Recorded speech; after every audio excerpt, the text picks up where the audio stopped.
ज्ञानाञ्जनशलाकया चक्षुरुन्मीलितं येन तस्मै श्रीगुरवे नमः।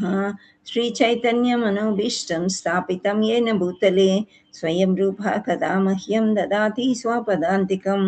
वन्देऽहं श्रीगुरो श्रीयुतापदकमलं श्रीगुरून् वैष्णवाञ्च श्रीरूपं साग्रजातं सगणरघुनाथान्वितं तं सजीवं साद्वैतं सावधूतं पर्जनसहितं कृष्णचैतन्यदेवं श्रीराधाकृष्णपादान् सगणललिता विशाखान्विताञ्च नमो विष्णुपादाय कृष्णप्रेष्ठाय भूतले श्रीमते भक्तिवेदान्त स्वामिन् इति नामिने।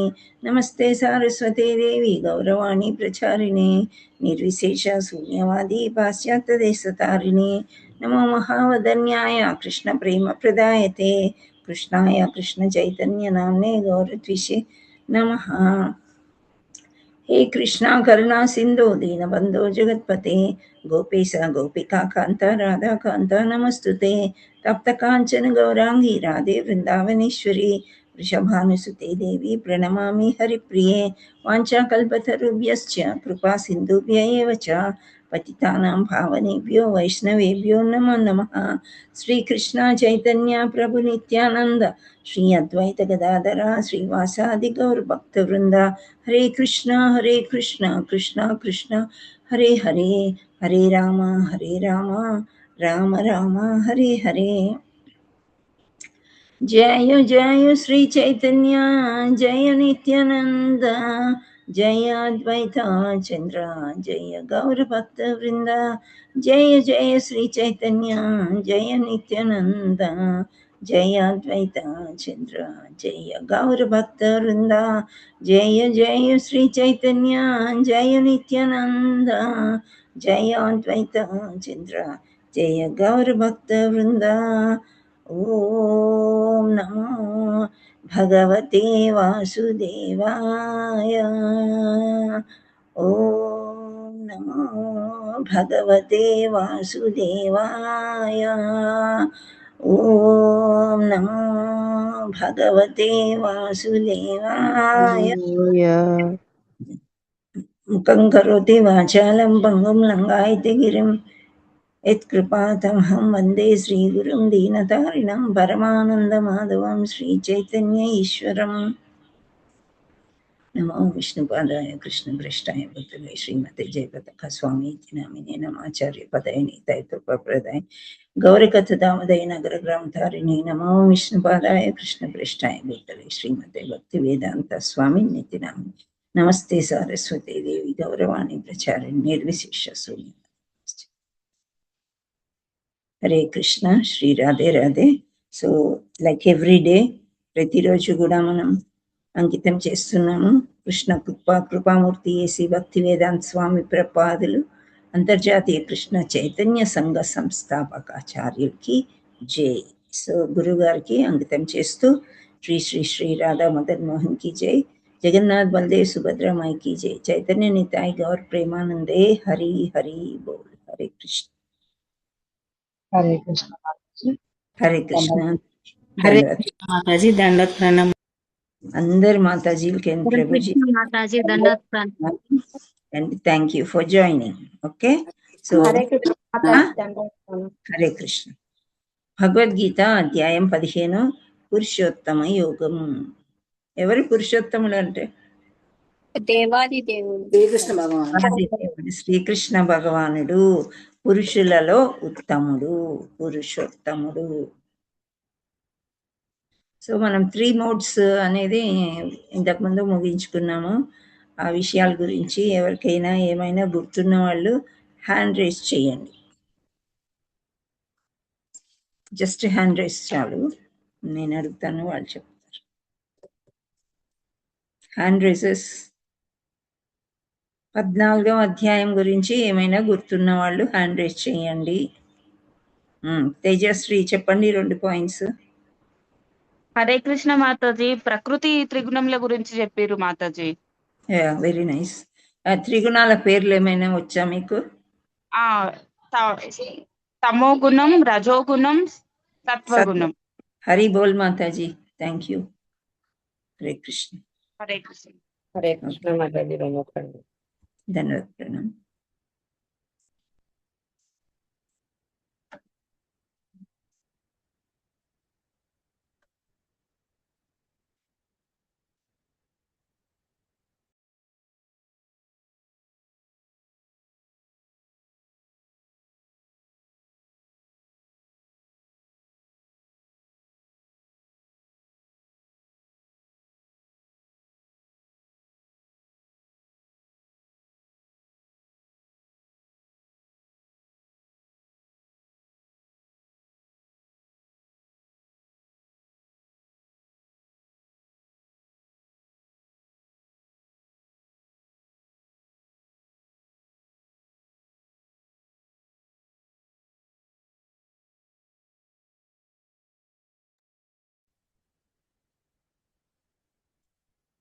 హరే కృష్ణ, క్షమించాలి, అర్జెంట్ కాల్ ఉంది.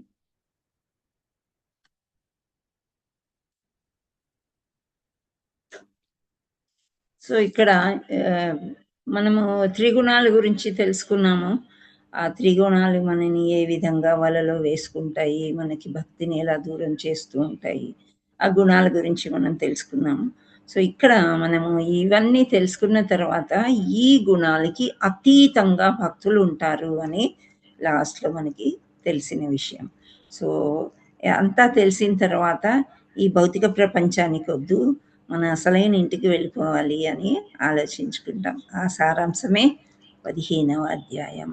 సో అక్రోనిమ్ అంటే ఏంటి అంటే హోమ్. ఒక పదం వాడుతున్నాం కదా ప్రతి ఒక్క అధ్యాయానికి. హోమ్ అంటే ఇల్లా లేదా వాకిలా. యాక్చువల్లీ ఇల్లా హోటలా అని అర్థం. అండ్ ఓ అంటే మళ్ళీ మళ్ళీ ఆన్ అండ్ ఆల్ రిపీటింగ్ అనమాట, వన్స్ అగైన్ అన్నట్టు. సో ఎం అంటే maintenance of body, mind and soul. శరీరము, మనస్సు, ఆత్మల పోషకుడు ఎవరు? శరీరాన్ని ఎవరు పోషిస్తారు? Hare Krishna, I want an answer. దేవాది దేవుడు.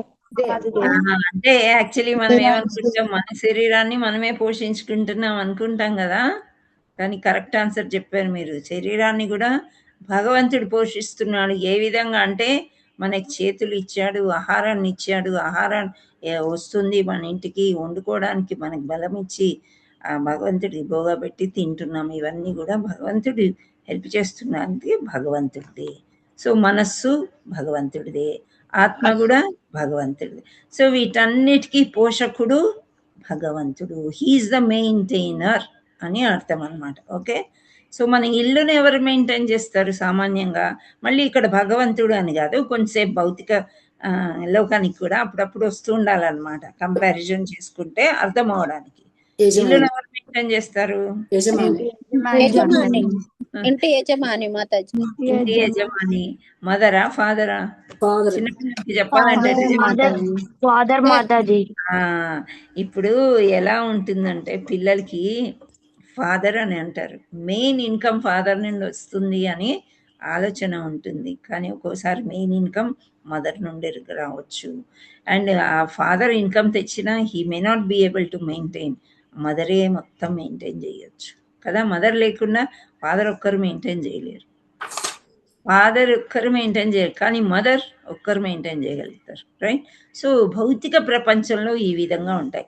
అలాగే భగవంతుడు కూడా 2 శక్తుల చేత చేయబడి ఉన్నాడు. అంటే ఆంతరంగిక శక్తి, లోపల శక్తి ఎవరో కాదు, రాధారాణి. సో మనం రాధారాణి దగ్గరికి వెళ్ళామనుకోండి, కృష్ణుడు ఆసక్తిగా చూస్తూ ఉంటాడంట, ఎవరు రాధారాణి దగ్గరికి వెళ్ళిపోయారు నా దగ్గర రాకుండా అని. ఆమె చక్కగా డైరెక్ట్ చేస్తుంది, మీ భక్తులు ఇలా వచ్చారు, మీకు కొంచెం అమ్మ రికమెండ్ చేస్తుంది కదా నాన్నకి. పిల్లలకి పిక్నిక్ వెళ్ళాలన్నా ఏదైనా కావాలంటే నాన్నకి దగ్గర డైరెక్ట్గా చనువు ఉండదు ఏదైనా అడగడానికి, ఎంత గారం చేసినా సరే. సో అమ్మకి చెప్తారు ఫస్ట్, అమ్మ ఇలా ఉంది అని. అమ్మ రికమెండ్ చేస్తే ఈజీ. సో రాధారాణి మదర్ అన్నమాట. సో ఆమె రికమెండ్ చేస్తే మనకి ఈజీగా పనులు అయిపోతాయి. అంటే మనస్సు అంటే నేను చెప్పాను ఆంతరంగికంగా ఉండేది మన మనస్సు కాబట్టి. సో రాధారాణి కృష్ణుడి యొక్క ఆంతరంగిక శక్తి. ఎప్పుడు కావాలంటే ఆమెను బయటికి తెచ్చుకుంటాడు, రాశ్రీలాలు చేస్తాడు, మళ్ళీ లోపలికి వెళ్ళిపోతుంది అన్నమాట. ఆమె ద్వారానే అన్నీ జరుగుతూ ఉంటాయి. అండ్ ఆత్మల పోషకుడు. ఆత్మ పోషకుడు అంటే ఇప్పుడు ఒక జీవం ఒక దేహం నుండి ఇంకో దేహానికి వెళ్ళిపోవాలి ఆత్మ. ఆ దేహం పడిపోయింది.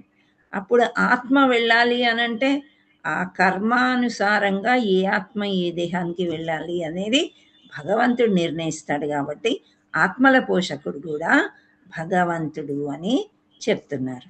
సో లాస్ట్లో ఎసెన్స్ ఇన్ 3 వర్సెస్ అంటే 3 శ్లోకాలలో ఏం సారాంశమో మనం చూద్దాం. ఓకే, సో ఇలా వాకిల ఇక్కడ యాక్చువల్లీ వాకిలి అనేది ప్రింట్ మిస్టేక్. మనకు కనిపించే చిత్రపటంలో మీకు పిక్చర్ క్లియర్గా ఉందా? క్లియర్ గా ఉంది మాతాజీ. వాయిస్ ఇల్లు hot. Yes, Mataji. Okay, thank you. ఇక్కడ చక్కగా మనం ఒక ఇల్లు చూస్తున్నాం. Okay, some what like independent house అన్నమాట. ఇది మీకు అపార్ట్మెంట్స్కి, ఇండిపెండెంట్ హౌసెస్కి, గుడిసెలకి తేడాలు బాగా తెలుస్తాయి కదా. సో ఇది ఒక ఇండిపెండెంట్ హౌస్ లాగా కనిపిస్తుంది. బాగున్నారా? హరే కృష్ణ, మీట్లో ఉండండి మాతాజీ. సో ఇక్కడ ఇండిపెండెంట్ హౌస్ ఒకటి కనిపిస్తుంది. అంటే ఇదేంటి? హోటల్, పెద్ద హోటల్. ఇప్పుడు మనం హోటల్లో ఎప్పుడు ఉంటాము, ఇంట్లో ఎప్పుడు ఉంటాం? ఆన్సర్ ఎవరు చెప్తారు? హ్యాండ్ రేజ్ చేయండి.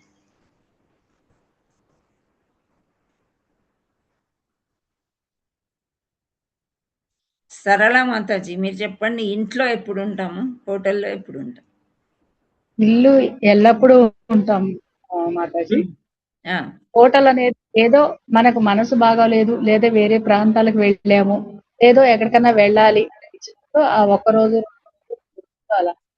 It is temporary. ఇల్లు అనేది permanent. Okay, thank you Mataji, మీరు చెప్పేశారు, ఆన్సర్ కరెక్ట్గా చెప్పారు. అయితే ఇప్పుడు హోటల్కి ఎందుకు వెళ్తాము అని అంటే, హోటల్ అంటే ఆల్మోస్ట్ లైక్ ధర్మశాల. ఇక్కడ మనకి బాగా అర్థం అవ్వాలని పెద్ద హోటల్ అనేది ఇచ్చారు, లగ్జరీ హోటల్, 3 స్టార్స్ 5 స్టార్స్ అలా అంటూ ఉంటాం కదా. మనం ఎక్కడైనా యాత్ర, విహారయాత్ర కావచ్చు, తీర్థయాత్ర కావచ్చు, బస చేస్తాం కదా, 1 నైట్ 2 నైట్స్ 10 డేస్ 15 డేస్ అలా ఉంటాం మనం. సో అలాంటి సమయంలో ఈ మాతాజీ చెప్పినట్టు టెంపరీగానే హోటల్లో అస్తమానం అక్కడే ఉండిపోలేము. ఉండగలమా? ఎంత డబ్బులున్నా 1 మంత్ కంటే ఎక్కువ ఉండగలమా? అక్కడ ఫుడ్ నచ్చకపోవచ్చు, వాతావరణం నచ్చకపోవచ్చు, హ్యాపీగా ఉండదు. ఎప్పుడెప్పుడు మన ఇంటికి వెళ్ళిపోవాలా అనే ఉంటుంది. అంటే ఇల్లు అనేది పర్మనెంట్ అన్నారు. So how permanent it is అనేది మనం చూద్దాం. ఇది అసలు మన ఇల్లు అని ఏదైతే అనుకుంటున్నామో అది ఇల్లు కాదు అని భగవంతుడు చెప్తున్నాడు. అసలైన ఇల్లు గోలోకం. మన ఇల్లు గోలోకం అన్నమాట. ఇది కూడా ఒక అద్దె ఇల్లే. ఇది ఎట్లా? ఇది అద్దె ఇల్లు.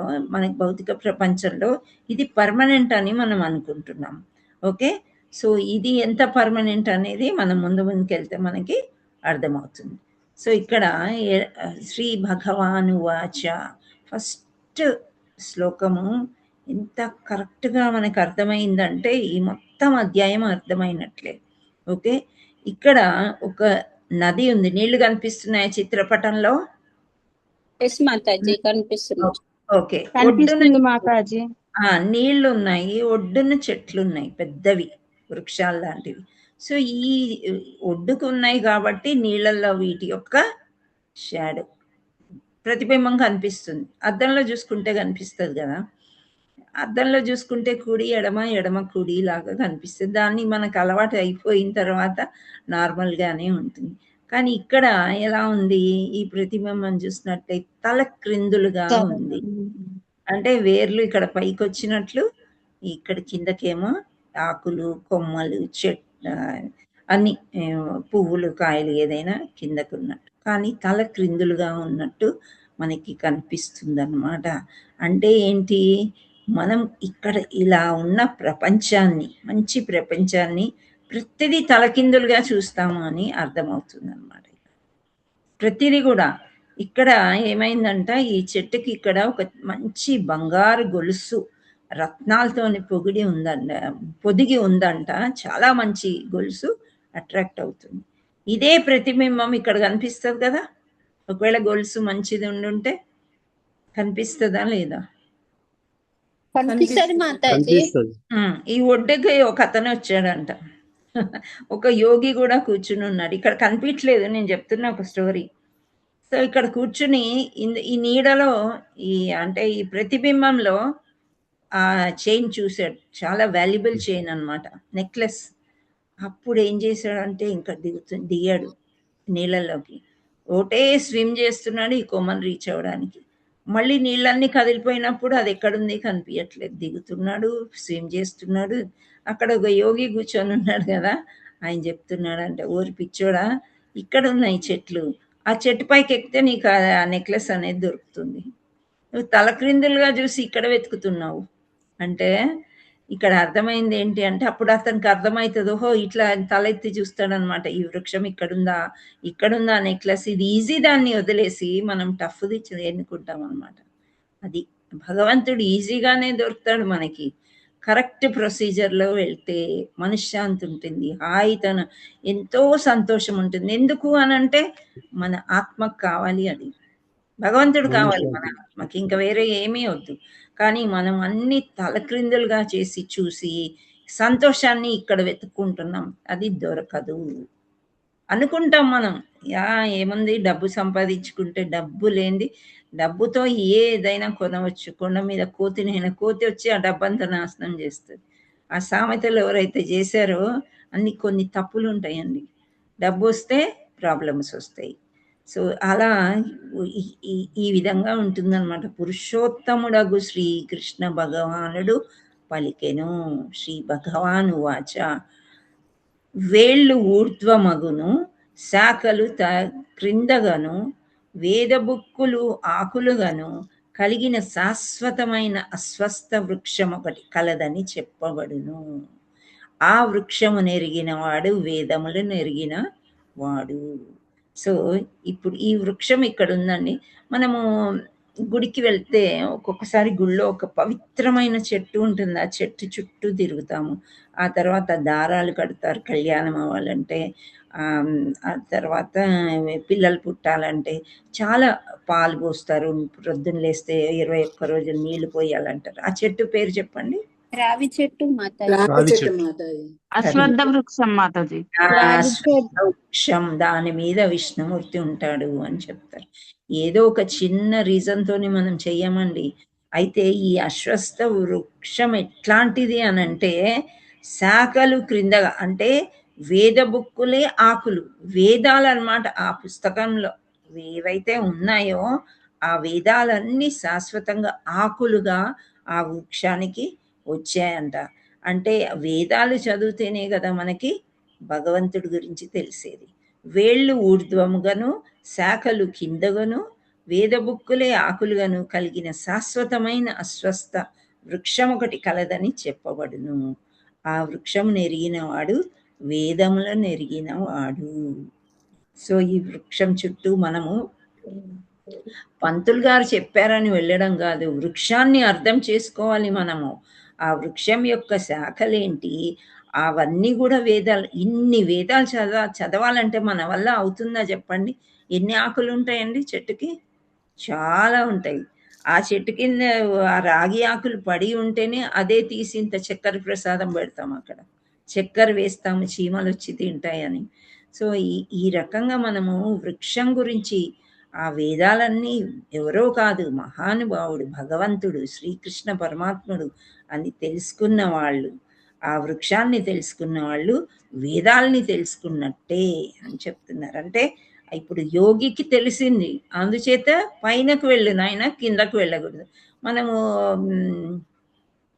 చార్ట్ చూసాం కదా, గోలోక్ చార్ట్, అది మనం కిందకు వెళ్ళాలని నేర్చుకున్నామా, పైకి వెళ్ళాలని నేర్చుకున్నామా? పైకి వెళ్ళాలని అంటే కృష్ణుడు అక్కడెక్కడో వెరీ నైస్, ఎస్. సో అందుకనే కిందకు వెళ్తే పాతాళాలు, నరకలోకాలు ఎప్పుడు అలా ఆలోచించుకోకూడదు మనం.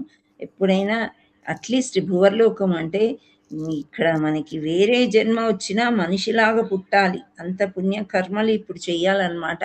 మేల్కోవాలి మనం అందరం కూడా. ఇంకా ఎన్నో జన్మలు నిద్రపోయాం. భగవంతుడి భక్తి అందరిలో ఉంటుంది, కానీ నిద్రావస్థలో ఉంటుంది.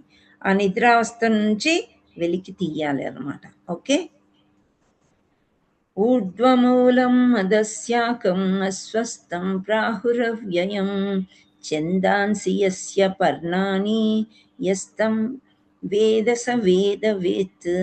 ఇది ఫస్ట్ శ్లోకం. సో మీకు అందరికీ అర్థమైందా ఎందుకు ఈ తలకిందులుగా చూపిస్తున్నారని? హరే కృష్ణ. ఎస్ మాతాజీ అర్థమైంది. సో ఇక్కడ మనకి మళ్ళీ ఒక చిన్న చిత్రపటం ఇచ్చారనమాట. ఇవన్నీ వేళ్ళు, వృక్షం యొక్క వేళ్ళు అన్నమాట. ఆ వేళ్ళల్లో ఈ చిక్కుకొని ఉన్నాయి అన్నీ కూడా జీవరాశులు. సో ఈ జీవరాశులన్నీ ఇందులో ఉన్నాయి. రకరకాల జీవరాశులు మనం ఇంతకుముందు డిస్కస్ చేసినాయి. సో ఇక్కడ డిజైర్ ఎలా ఉండాలి, మన విష్, మన కోరిక. డిజైర్ అంటే తెలుసు కదా మీకు, ఏంటది? మన కోరిక, లోకం. That should be our ambition, right? So next, ప్రతిబింబం నుండి మనం ఎలా విముక్తుల్ని చేసుకోవాలి? 15.5 శ్లోకంలో ఏం చెప్తున్నారో చూద్దాం. ఇది ప్రతిబింబం. అద్దంలో చిన్నపిల్లల చెయ్యి, వేళ్ళు ఇవి కనిపిస్తున్నాయి. అంటే సరైన ఉపాధి, ఆసక్తి ద్వారా అనాసక్తి, భౌతిక ప్రకృతిపై ఈశ్వర భావాన్ని త్యజించడం. ఈ మూడు మళ్ళీ విడివిడిగా ఇచ్చారు, మనం చూద్దాం. ఓకే, సో ఇది on and on, over and over again. మళ్ళీ అంటే మళ్ళీ జన్మ తీసుకోవడం అని అర్థం అన్నమాట. సో ఇక్కడ ఈ జ్ఞానాన్ని మనం ఇప్పుడు వరకు 14 అధ్యాయాలు ఎంతో జ్ఞానం చెప్పారు. ఎవరు? శ్రీకృష్ణ పరమాత్ముడు అర్జునుడిని మాధ్యమంగా చేసుకొని మనకే వివరించారనమాట. ఇన్ని వేదాలు మీరు చదవలేరు, ఆ యొక్క సారాంశం మీరు వినండి. భగవద్గీత అంటే ఏదో కాదు, ఈ సారాంశం అంతా ఇందులో ఉంటే మీ లైఫ్ చాలా చక్కగా కొనసాగుతుంది, నా దగ్గరికి మీరు వచ్చేయచ్చు అని. సో ఇక్కడ మనకి చిత్రపటంలో ఆధ్యాత్మిక ప్రపంచం ఏ విధంగా ఉంది మనకి చూపిస్తున్నారు. ఇక్కడ సైడ్లో అంటే ఏమంటాము, లెఫ్ట్ సైడ్. సో ఇక్కడ భగవంతుడిని కీర్తించే భక్తులు కీర్తన చేస్తున్నారు, పువ్వులు కోస్తున్నారు, ప్రార్థనలు భజనలు చేస్తున్నారు. ఇదేంటిది? భౌతిక ప్రపంచం. భౌతిక ప్రపంచానికి ఎప్పుడు చిక్కులే అనమాట. ఆ చిక్కుల్లో పడి సముద్రంలో పడి కొట్టుకుంటూ ఉండడం అనమాట. నెక్స్ట్ ఆధ్యాత్మిక ప్రపంచం మళ్ళీ కూడా. అండ్ హ్యాండ్ రేస్ చేయండి మీరు ఎవరైతే శ్లోకాలు చదవాలనుకున్నారో, ఇంట్రెస్ట్గా ఉంటాయి ఈ శ్లోకాలు. హ్యాండ్ రేస్ చేసి ట్రై చేయండి. ఓకే, ఈ శ్లోకము 15.6. నాగలీల మాతాజీ మీరు చదవండి. హరే కృష్ణ మాతాజీ. హరే కృష్ణ. న తత్పాసయతే సూర్యో న శశంకో న పావకః యజ్ఞాత్మా న నివర్తంతే తద్ధామ పరమం మమ. హరే కృష్ణ మాతాజీ. హరి బోల్. Thank you. సో ఇక్కడ మనకి తెల్లవారితే సూర్యోదయం అవుతుంది. భౌతిక ప్రపంచం గురించి అంటున్నాను నేను. సూర్యోదయం అవుతుంది కదా, రాత్రి అయ్యేసరికి చంద్రోదయం అవుతుందా అవదో మనకు తెలియదు. ఎందుకంటే చంద్రుడు 15 రోజులు మంచిగా ఉంటాడు, 15 రోజులు చిన్నగా ఒక నెలవంకలాగా కనిపిస్తూ ఉంటాడు కాబట్టి. సో కానీ వెన్నెల సమయంలో, ఇప్పుడు పౌర్ణమి రోజులు, సో వెన్నెల సమయంలో మనకి మంచి వెలుతురు అయితే కనిపిస్తుంది.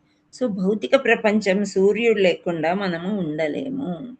ఆ కొద్దిసేపు ఎలక్ట్రిక్ లైట్తోని ఎలాగో మేనేజ్ చేస్తాం. కానీ ఇక్కడ దివ్యధామం చూస్తున్నారు. ఈ దివ్యధామంలో ఏమంటున్నారంటే న సూర్యో న శశాంకో న పావకః. అంటే ఆ సూర్యునిచే కానీ చంద్రునిచే కానీ విద్యుక్తలచే అంటే పవర్, కరెంట్ అన్నమాట, ప్రకాశింపజేయబడదు. దానిని చేరిన వాడు తిరిగి ఈ జగత్తునకెప్పుడు తిరిగి రాడు. సో మనం అనుకోవచ్చు, సూర్యుడి దగ్గరికి వెళ్తే వేడిగా ఉంటుంది, చంద్రుడి దగ్గర వస్తే చల్లగా ఉంటుంది. సో ఇవన్నీ ఏమి ఉండవు ఇక్కడ. అవి రెండు ఏమీ ఉండవు. ఎప్పుడు వెలుతురు మన కళ్ళకి.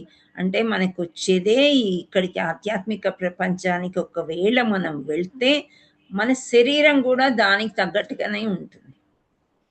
భౌతిక శరీరం కాదు, ఆధ్యాత్మిక శరీరం ఉంటుంది. అంటే లోపల మంచి ప్రేమ, ఈ రక్త మాంసాలతో కూడుకున్నది కాకుండా మనకి ఆకలి, దప్పికలు, భయము, ఆందోళన ఏముండదు, ప్రశాంతత ఉంటుంది. సో అలాంటి గోలోకము ఈ సూర్యుడి వల్ల కానీ చంద్రుడి వల్ల కానీ వేరే కరెంటు వల్ల కానీ కాకుండా ఎప్పుడు ప్రకాశవంతంగా ఉంటుంది. సో అక్కడికి చేరిన వాళ్ళు మళ్ళీ తిరిగి రారు అని చెప్తున్నారు. ఎందుకు తిరిగి రారు? హరే కృష్ణ.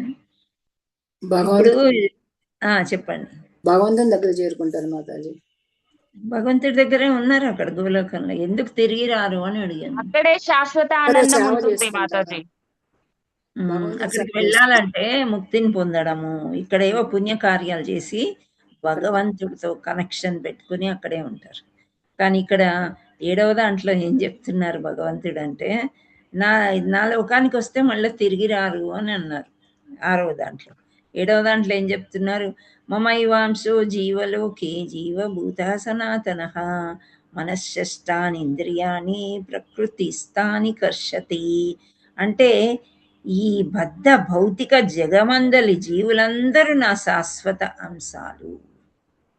సో మనం నిప్పు రవ్వతో పోల్చుకుని ఒక ఉదాహరణలాగా చెప్పుకుందాం. అంటే మనం ఎక్కడి నుండో రాలేదు, భగవంతుడి యొక్క అంశలమే మనమందరం కూడా. సో బద్ధ జీవనం కారణంగా మనస్సుతో కలుపుకొని 6 ఇంద్రియాలను గూడి వారు తీవ్ర సంఘర్షణ కావించుచున్నారు. సో మనం ఏం చేస్తున్నామంటే ఈ బద్ధ జీవనం అంటే బద్ధ జీవులు అంటే కండిషన్ సోల్స్ అన్నమాట. మనం సొంతంగా ఏమీ చేయలేము. సో మన మనస్సు మనలో పరమాత్ముడే ఏదైనా చేయిస్తేనే మనము చేయగలుగుతాం అన్నమాట. సో అందుచేత బద్ధ జీవులు అంటారు, పప్పెట్స్ అన్నమాట. ఇంతకుముందు చూసాం కదా పప్పెట్స్, భగవంతుడి చేతిలో కీలు బొమ్మలము. ఓకే, సో మనస్సుతో ఇంద్రియాలని కలుపుకొని ఆ తీవ్ర సంఘర్షణ కావించుచున్నారు. ఇంద్రియాలే లేవనుకోండి మనకి ఏమి రాదు, ఏది ఉత్పన్నం అవ్వదు ఇంద్రియాలు లేకపోతే. సపోజ్ కళ్ళు లేవు, ముక్కు లేదు, చెవులు లేవు, ఉన్నవి పని చేయట్లేదు, అప్పుడు ఎలా ఉంటుంది ప్రపంచం? కోరికలు రావు మాతాజీ. హరి బోల్, కోరికలు అనేది ఉండదు అసలు. చూస్తున్నాం కాబట్టి ఏదో కావాలి అంటే ఒకవేళ గుడ్డివాడు ఉన్నాడు అనుకోండి, వాడికి ఫోన్ కావాలి అంటే అది ఐఫోనా మామూలు ఫోనా ఏ ఫోను, అది బెయిలీ క్రిపి, అది లిపి అంటారు కదా, గుడ్డి వాళ్ళు వాడే ఫోన్లు వేరే ఉంటాయి, అది తప్ప వేరేది వాడలేరు. అది ఈ ప్రపంచంలో, ఈ భౌతిక ప్రపంచంలో. అంతేగాని పెద్ద కోరికలు ఏముండవు, వాడు వేరేది కావాలన్నా పని చేయదు. చెవులు వినిపించలేదు అనుకోండి, ఎవరేం మాట్లాడుకుంటే మనకేంటి కదా. ముక్కు వాసన తెలియలేదు, సో మనకి సువాసనలు తెలియదు, మంచి వంటకాల గురించి తెలియదు, వాటి మీద కోరిక పుట్టదు. అందుచేత ఇక్కడ ఏమంటున్నారు, ఇంద్రియాలతో 6 ఇంద్రియాలుగా అంటున్నారు. అంటే ఇక్కడ మనస్సు ఇంద్రియాలతో కూడి, అంటే అహంకారం కదా, బుద్ధి, మనస్సు, ఇవన్నీ కలిపి తీవ్ర సంఘర్షణ, అంటే యుద్ధం జరుగుతుందన్నమాట. నాకు అది కావాలి, నాకు ఇది కావాలి, నీకు ఎందుకు అంటే అవర్ లాస్ట్ కనెక్షన్. ఎక్కడి నుంచి కనెక్షన్ ఊడిపోయింది? హరే కృష్ణ. మనము మమైవాంశో జీవలోకి అన్నారు, జీవాలన్నీ దేవుడి అంశాలే. బట్ భగవంతుడి నుండి కనెక్షన్ పోయింది. మనం కృష్ణుని శాశ్వత అంశాలు అయినప్పటికీ ఆ కనెక్షన్ పోగొట్టుకున్నాం అన్నమాట. ఓకే, ఇప్పుడు వైర్లు హౌస్లో, ఇంట్లో ఏమన్నా వైర్లు చేసినప్పుడు అక్కడక్కడ తెగిపోతాయి కదా, తెగిపోయినప్పుడు అక్కడ కరెంట్ వస్తుంది, ఇంకా తెగిపోయిన చోట కరెంట్ రాదు. ఆ రెండింటినీ కూడా జాయిన్ చేయాలి కదా, జాయిన్ చేస్తే కూడా షాక్ వస్తుందని ఏదో టేప్ కూడా చుడుతూ ఉంటారు. మీ ఇంట్లో ఎప్పుడైనా జరిగిందా ఇట్లాంటివి, గమనించారా?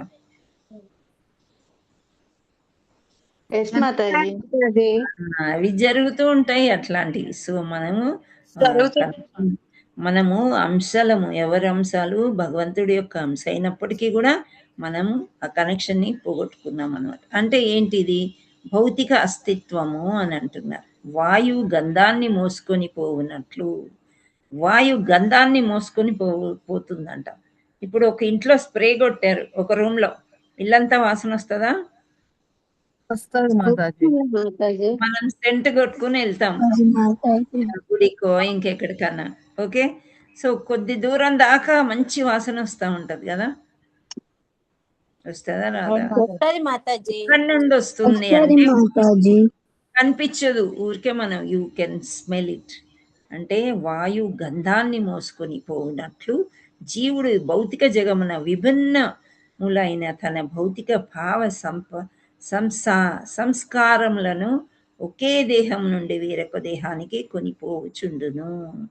ఇది చాలా మంచి పాయింట్ అండి.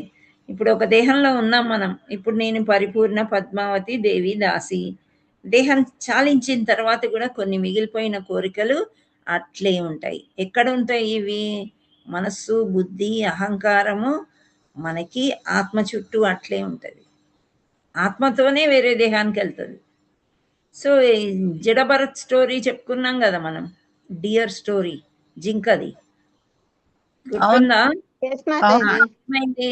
ఆయన చనిపోయినప్పుడు దేహాన్ని వదిలేసినా సరే ఆ జింక మీద మమకారంతో జింక దేహం పొందాడు. సో అందుచేత ఇవన్నీ కూడా మన సంస్కారాలు ఏవైతే ఉన్నాయో అవి కొన్ని భావం మనలో ఉండిపోతాయి అన్నమాట. ఉండిపోయినప్పుడు ఇంకో దేహం మారినప్పుడు ఆ దేహానికి కూడా మనం తీసుకెళ్తామని ఈ శ్లోకంలో భగవంతుడు చెప్తున్నాడు. ఈ విధంగా అతడు ఒక దేహము గ్రహించి తిరిగి వేరొక దేహాన్ని గ్రహించుటకై దానిని విడిచుచుండును. సో ఒక దేహమును పాములు కుసుమాలు వదులుతాయి, మీకు తెలుసా? పాము బతుకున్న పామే తెలుసు మాతాజీ. అంతా ఇలా వదిలేస్తుంది, అది వెళ్ళిపోతుంది. చూస్తే అది నేనైతే చూడలేదు, అంటే చిన్న చిన్న ముక్కలు చూశాను, కానీ అలాగే పాము షేప్లో అట్లా ఉంటుందంట. పామని అనుకుంటారంట. తర్వాత గాలికి కొట్టుకుపోవడము ఏదో అవుతుంది పైన చర్మం.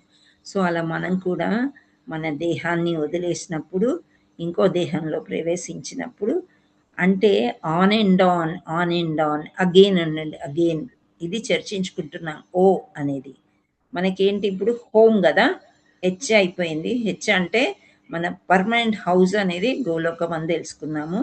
ఇప్పుడు ఓలో ఉన్నాం అన్నమాట. ఓ అంటే life goes on goes on goes on, అంటే repeating birth and death cycle, జనన మరణ చక్రంలో మనం కొట్టుకుంటూ ఉన్నాము. ఎందుకు కొట్టుకుంటున్నాము? ఈ కోరికల వల్లే, ఇంకోటి ఏమీ లేదు. జస్ట్ ఇంద్రియాల వల్ల, కోరికల వల్ల. ఓకే, ఇది భౌతిక అస్తిత్వము. ఇది ఇది తెలుసుకుంటారా మీరు అని భగవంతుడు గట్టి గట్టిగా చెప్తున్నాడు. ఇప్పుడు సరోజ మాతాజీ శ్లోకం చదవండి. హరే కృష్ణ మాతాజీ, ధన్యవాద ప్రణాం. శ్రీల ప్రభుపాద కీ జై. శరీరం యదవాప్నోతి యచ్చాప్యుత్రామతీశ్వరః గృహీత్వైతాని సంయాతి వాయుర్గంధాన్ నివాసయత్. హరే కృష్ణ మాతాజీ. సో వాయు గంధాన్ని అంటే మంచి వాసన కానివ్వండి, దుర్వాసన కూడా కావచ్చు గంధం అంటే. ఓకే, సో ఆ గంధం ఏదో ఒక వాసనని వాయువు పట్టుకుపోయినట్టు మనం కూడా ఒక శరీరం నుండి ఇంకో శరీరానికి మన కోరికలు అనేవి పట్టుకుని వెళ్తూ ఉంటాము అని చెప్పటం. పునర్జన్మ వలయం. సో మళ్ళీ జన్మ, కోరిక చిన్నది పుట్టిందా అంటే చాలు మళ్ళీ జన్మ వచ్చేస్తుంది. ఏ కోరిక ఉండకూడదు మనకు, ఓన్లీ వన్, భగవంతుడే. వేరే కోరిక అండ్ మనకు సంతోషం కూడా భగవంతుడితోనే వస్తుంది, వేరే దేనిలో రాదు. ఇక్కడ ఈ చిత్రపటంలో మనం చూస్తున్నాం, సుకరం అనొచ్చా దీన్ని, పంది. ఓకే, సో ఈ పంది ఏం చేస్తుంది? ఆ బురదలో దొర్లి దొర్లి దొర్లి, పంది స్నానం చేయడం ఎప్పుడని చూసారా? లేదు మాతాజీ, చూడలేదు. లేదు మాతాజీ. ఫిల్తీ ప్లేసెస్ అంటేనే చాలా ఇష్టం. అది వెన్న వెన్న అనుకుంటది, తీపి పదార్థం అనుకుంటది, తినే వస్తువులు అనుకుని అందులో దొర్లడం ఉండడం అంటే దానికి చాలా ఇష్టం అన్నమాట. సో భూదేవిని తీసుకెళ్ళి రాక్షసులు ఎక్కడ కింద దాక్కుంటుంది కదా, ఎక్కడో పాత బురదలో దాక్కుంటుంది. సో భగవంతుడు సూకర రూపం వేసుకుని వెళ్ళి ఆ భూదేవిని రక్షించి తీసుకొచ్చి పెళ్లి చేసుకుంటాడు. సో ఈ పునర్జన్మ వలయం ఎలా ఉంటుందంటే, ఈ విధంగా జీవుడు వేరొక స్థూల దేహాన్ని గ్రహించి మనస్సుతో కూడిన ఒకానొక రకమైన కర్ణములు, నయనములు, జిహ్వ, నాసిక, స్పర్శను పొందును. జిహ్వ అంటే మీకు తెలుసు, రుచి, నాలిక. నాసిక అంటే ముక్కు, స్పర్శ స్కిన్, నయనములు అంటే కళ్ళు, కర్ణాలు అంటే చెవులు. అంటే ఇప్పుడు మంచి మనిషి జన్మ ఉండింది మనకి. ఆ కోరిక వల్ల ఒక రకమైన అంటున్నాడు భగవంతుడు కూడా చూసారా? ఈ చెవులు మనలాగా వేరేలాగా, కళ్ళు వేరేలాగా, నోరు, ముక్కు అంతా ఆ విధంగా అతడు ఒక ప్రత్యేకమగు ఇంద్రియార్థములను అనుభవించును. సో ఇలా అన్నమాట. ఈ పాయింట్ మీకు అర్థమైందా? కోరికల వల్ల నీచ జాతి, ఆ జాతి, ఈ జాతిలో ఎక్కడ అంటే అక్కడే మనము జన్మిస్తాము. అందుకని అలాంటివి ఉండకూడదు. సో మూర్ఖులు అవి తెలుసుకోలేరు. మనం ఎంత చెప్పినా చచ్చిపోయిన తర్వాత ఎవరు చూసి వచ్చిండ్రు అని అంటారండి. చాలా మంది ఇదే అనుకుంటారు. మనం చనిపోయిన తర్వాత ఎవరు ఆ లోకంలోంచి చూసి వచ్చి చెప్పారు. ఇక్కడ భగవంతుడు అర్చి అర్చి చెప్తున్నాడు కదా. భగవద్గీత ఏమన్నా మనం రాసామా అండి? భౌతిక ప్రపంచంలో ఉండే వాళ్ళు ఎవరైనా రాశారా చెప్పండి? లేదు మాతాజీ. లేదు మాతాజీ. నోటిలో నుండి వచ్చింది అది. వ్యాస మహర్షికి చెప్పాడు భగవంతుడు, ఈ భగవద్గీత అర్జునుడికి నేను చెప్పాను, నువ్వు కూర్చుని ఇదంతా రాయి.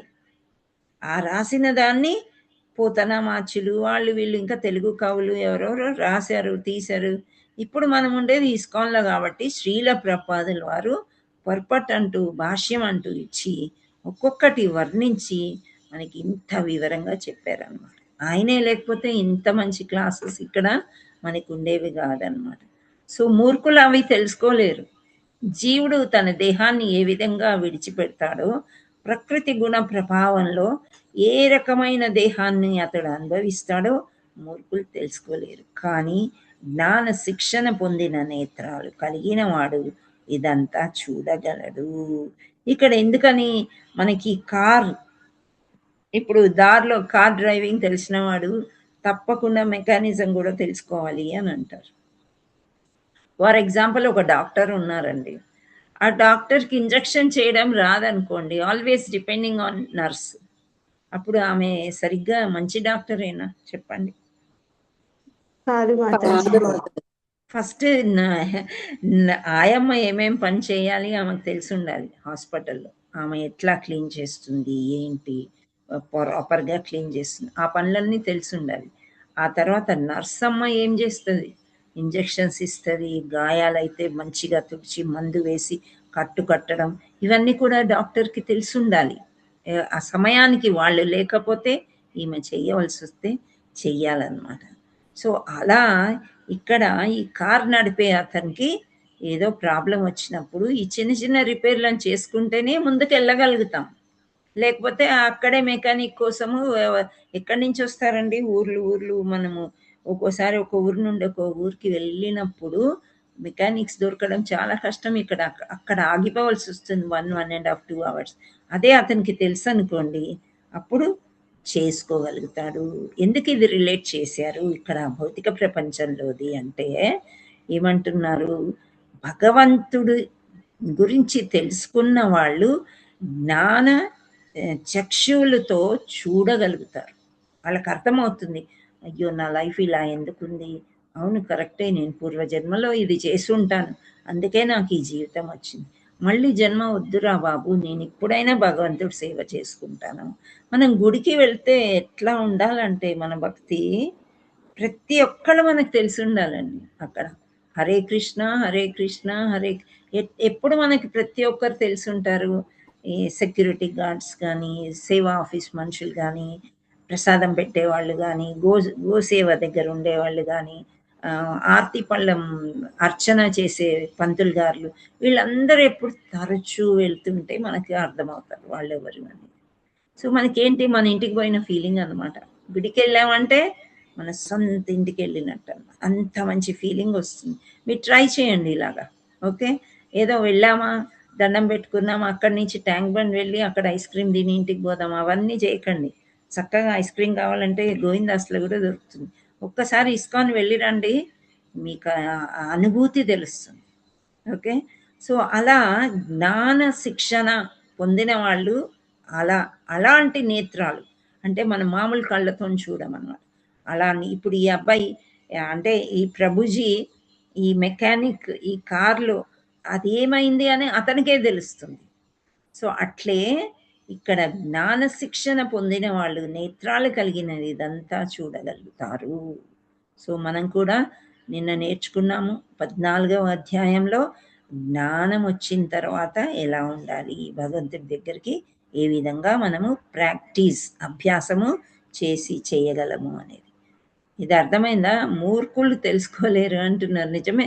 అసలు భగవంతుడి యొక్క తత్వాన్ని తెలుసుకోవడానికే వాళ్ళకి ఇష్టం లేదనుకోండి, అప్పుడు ఏం చేస్తారు? ఇంకా ఇలాంటి జ్ఞానం ఎవరు చెప్పినా వాళ్ళకి వినిపించదు. సో నెక్స్ట్ ఎంకి వచ్చాము. Maintainer of the body, mind and soul. అంటే శరీరము, మనసు, ఆత్మల పోషకుడు భగవంతుడు. భగవంతుడే విశ్వ పోషకుడు, విశ్వాలన్నిటినీ పోషిస్తాడు.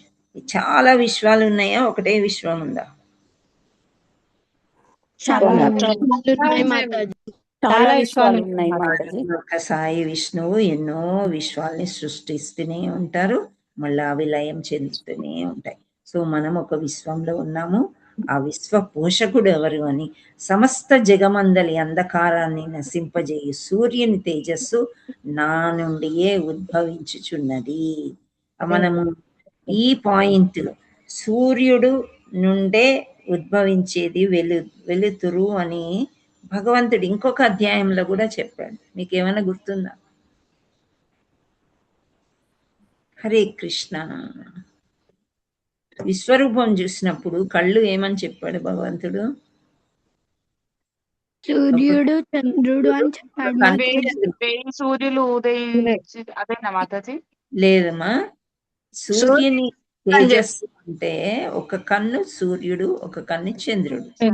ఇక్కడ పాయింట్ ఏమంటే సూర్యుని తేజస్సు నా నుండియే ఉద్భవించుచున్నది అంటే భగవంతుడే కన్ను సూర్యుడు అన్నమాట. ఓకే, అదే విధంగా చంద్రుని తేజస్సు మరియు అగ్ని తేజము కూడా నా నుండియే కలుగుచున్నవి. అగ్ని, నాలో ఉండే అగ్ని, అది కూడా నేనే. అగ్నిదేవుడు కూడా పురుషోత్తముడే. అది ఏంటి అనేది నెక్స్ట్ శ్లోకాల్లో వస్తాయి, చూద్దాం. సో శరీరాన్ని పోషించేవాడు. నేను ప్రతి గ్రహమునందు ప్రవేశింతును.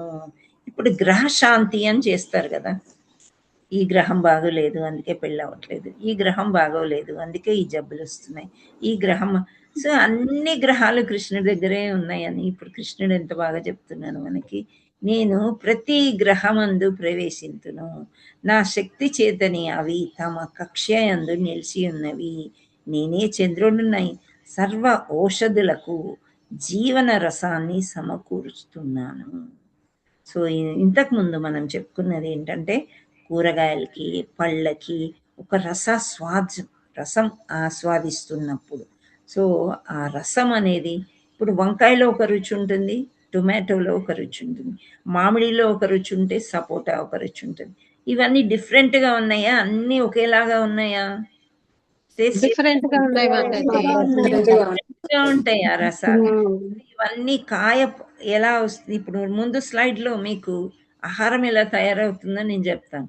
ఆహారం ఒకసారి తయారైన తర్వాత ఆ రసం, ఇప్పుడు మనం మొత్తం కూరలు, పప్పు, చారు ఇలాంటివి వండిన తర్వాత లాస్ట్లో కొత్తిమీర చల్లుకుంటాం కదా, మంచి ఏంటి ఒక వాసన బాగుంటుంది, కూడా బాగుంటుంది అని చెప్పి గార్నిషింగ్ చేస్తాం. ఒక్కోసారి మసాలా పౌడర్ చల్లుతూ ఉంటాం. ఆ విధంగా చంద్రుడు సర్వ ఔషధులకు, అంటే ఔషధ మొక్కలు ప్రతి దాంట్లో ఒక మంచి ఔషధీ గుణం ఉంటుందండి. మనం తినేవన్నీ కూడా ఆహార పదార్థాల్లో అన్నీ కూడా తినగలిగే వాటిల్లో ఔషధీ గుణం ఉంటుందన్నమాట. ఏవైనా ఒకటి రెండు చెప్పగలరా మీరు? కొబ్బరికాయలో ఏది ఔషధ గుణం ఉంది? కొబ్బరికాయ వాటర్, కొబ్బరి వాటర్. ఇప్పుడు వేడిలో కొబ్బరి నీళ్ళు తాగితే చలవ చేస్తుంది, రైట్. సో వైట్ కొబ్బరిలో మనకి ఏముంటది? పీచు పదార్థం, కొబ్బరి పాలు, ప్రోటీన్ కూడా ఉంటది కొబ్బరి పాలు. ఓకే, ప్రోటీన్ ఉంటది, ఫైబర్ ఉంటది.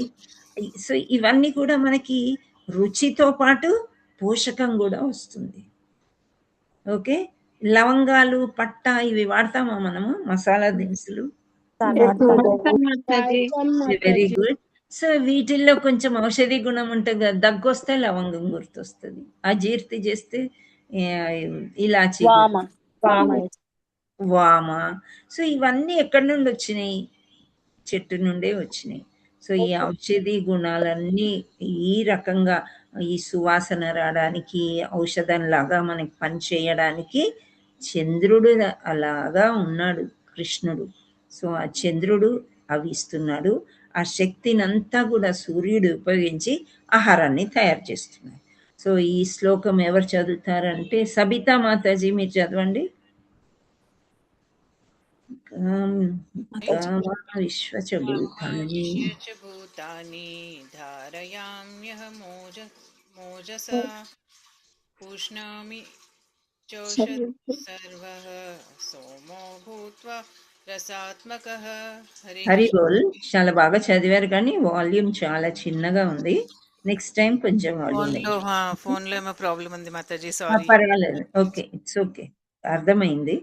సో ప్రతి గ్రహంలో ప్రవేశిస్తాడంట. సో ఇక్కడ రెండు, ఈ సూర్యుడు గ్రహం కాదండి, ఓన్లీ చంద్రుడే గ్రహము. సూర్యుడు గ్రహం కాదని మీకు అందరికీ తెలుసా? తెలుసు మాతాజీ. గ్రహాలతో సూర్యుడు కూడా పూజ చేస్తారు కానీ ఆయన గ్రహం కాదు, గ్రహాలు ఆయన చుట్టూ తిరుగుతుంటాయి. Okay, star, sun is a star, stars are fixed, కదలవు ఎక్కడికి, గ్రహాలు కదులుతాయి అన్నమాట. ఓకే, సో ఇక్కడ ఈ నేను ప్రతి గ్రహాన్ని నవగ్రహాలు ఉన్నాయి కదా, సో మనం చుట్టూ తిరుగుతూ ఉంటాం. శనివారం వచ్చిందంటే నవగ్రహాల పూజ అలా. సో భగవంతుడు గ్రహాల్లో ఉన్నారని చెప్తున్నా. ఆయన నేను ప్రవేశిస్తాను, ఆయన శక్తి చేతనే కక్ష అందు నిలిచి ఉన్నాయి అని చెప్తున్నారు. సో చంద్రుడు సర్వ ఔషధకుడు అండ్ రసాన్ని సమకూరుస్తున్నాడు. ఇది చాలా ఇంపార్టెంట్. మీరందరూ స్కూల్ లెవెల్లో ఇది చదివి ఉంటారు కానీ ఇప్పుడు మనం మర్చిపోతాం కదా. ఒక స్కూల్ లెవెల్ అయిపోయిన తర్వాత ఏబిసిడీలే వరుసగా చెప్పాలంటే పి ఎక్కడ వస్తుంది అంటే మళ్ళీ మనం పెద్దగా ABCDEFGH అంటేనే ఆ పి ఎక్కడ వస్తుందని తెలుస్తుంది. అలా ఉందన్నమాట. అవునా? నేను నాకు ఒక్కదానికే అలా ఉంటుందా? మాకు కూడా అలాగే వాళ్ళు చదివినాక మర్చిపోతాం వరుస క్రమ. అలాగే ABCD.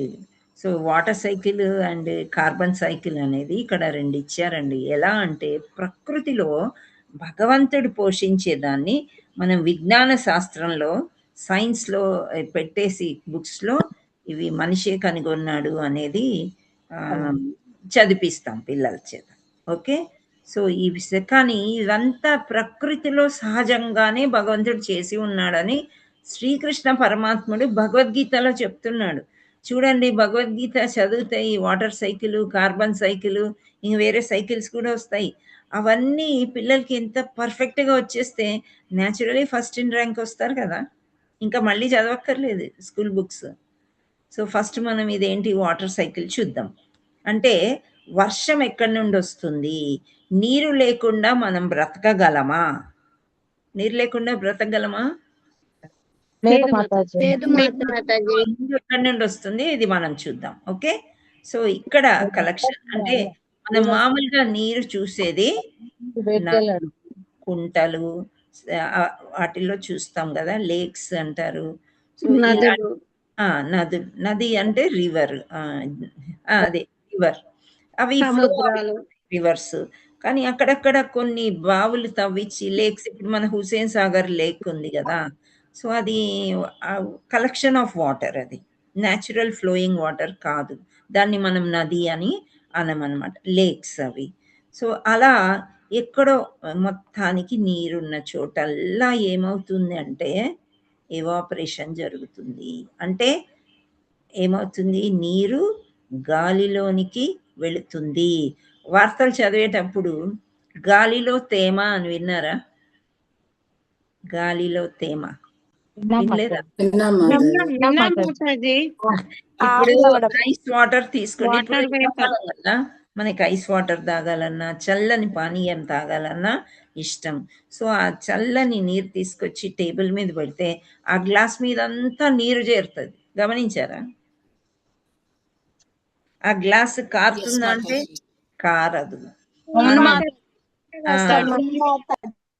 స్పెషల్ స్టీల్వి ఏమైనా ప్రిజర్వ్డ్ ఇన్ ద ఫ్రిడ్జ్, పెరుగు గిన్నె కానీ ఏదైనా తీసి పెడితే దాని చుట్టూ కూడా అదేం లీక్ అవ్వట్లేదు ఆ గిన్నె పాత్ర, కానీ నీరు వస్తుంది. ఎక్కడి నుండి వచ్చింది అంటే ఏదైనా ఒక చల్లని పదార్థం ఉంటే గాలిలో ఉన్న తేమ, గాలిలో ఉండే వాటర్ డ్రాప్లెట్స్ అన్నీ వచ్చి దాని మీద వస్తాయి అన్నమాట. కండెన్సేషన్ అంటారు దాన్ని కండెన్సేషన్ అంటారు. ఇవాపరేషన్ అంటే ఎగిరిపోవడం అంటారు.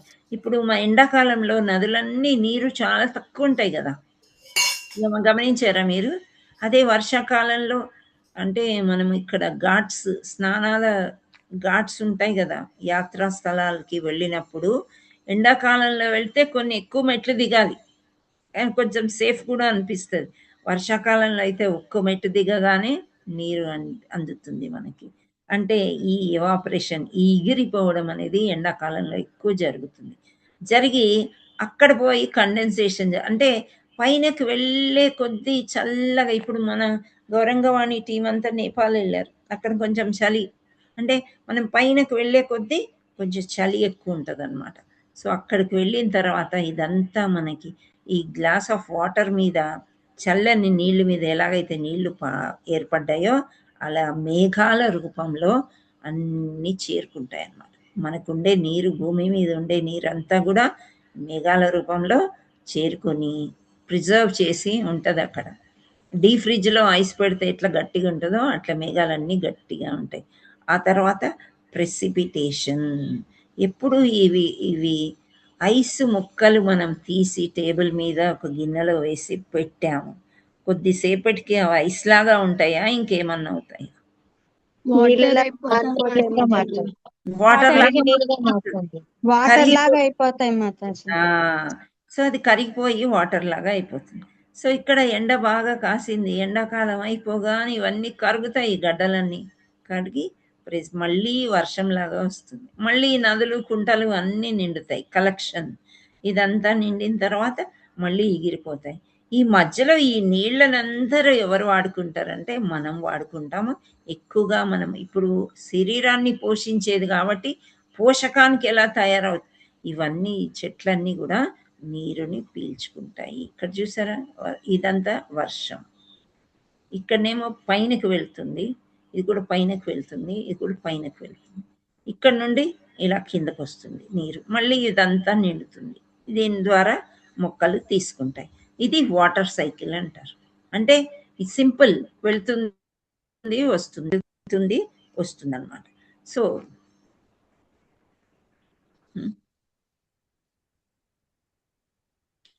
ఓకే, సో నెక్స్ట్ ఇక్కడ ఎలా ఫిక్స్ అవుతుంది, ఈ వాటర్ మొక్కల్లోకి ఎలా ఫిక్స్ అవుతుంది, ఆహారం ఎలా తయారవుతుంది. ఆహారం అంటే మొత్తం నీళ్లు తాగట్లేదు మనం, నదిలోంచి తెచ్చుకుని నీళ్లు తాగడం కాదు. ధాన్యాలు తింటున్నాం, పప్పు దినుసులు తింటున్నాం, ఆకుకూరలు తింటున్నాం, పళ్ళు తింటున్నాం, కూరగాయలు తింటున్నాం. ఆహార పదార్థాలు చూస్తే చాలా చాలా చాలా. సో ఇవన్నీ ఏమవుతున్నాయి అనేది ఇక్కడ మంచి సైకిల్ ఇచ్చారనమాట. ఇక్కడ గాలి ఉందా మనకి, ఈ గాలిలో కార్బన్ డైఆక్సైడ్ అనేది ఒకటి ఉంటుంది, ఆక్సిజన్. మనం ఏం పీల్చుకుంటాము కరోనా టైంలో? ఆక్సిజన్ మనం పీల్చుకుంటాం, రైట్? సో ఆక్సిజన్ పీల్చుకొని కార్బన్ డైఆక్సైడ్ ని వదిలేస్తాం. ఓకే, సో ఈ కార్బన్ డైఆక్సైడ్ ఇలా ఎప్పుడైతే మనం వదిలేస్తామో ఈ మొక్కలన్నీ గట్టిగా పట్టుకుంటాయి.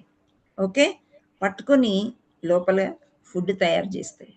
అన్ని జీవరాశులు వదిలేసినటువంటి కార్బన్ డైఆక్సైడ్ని ఈ ఆకుపచ్చని పదార్థం ఉండే మొక్కలన్నీ కూడా తీసుకుంటాయి.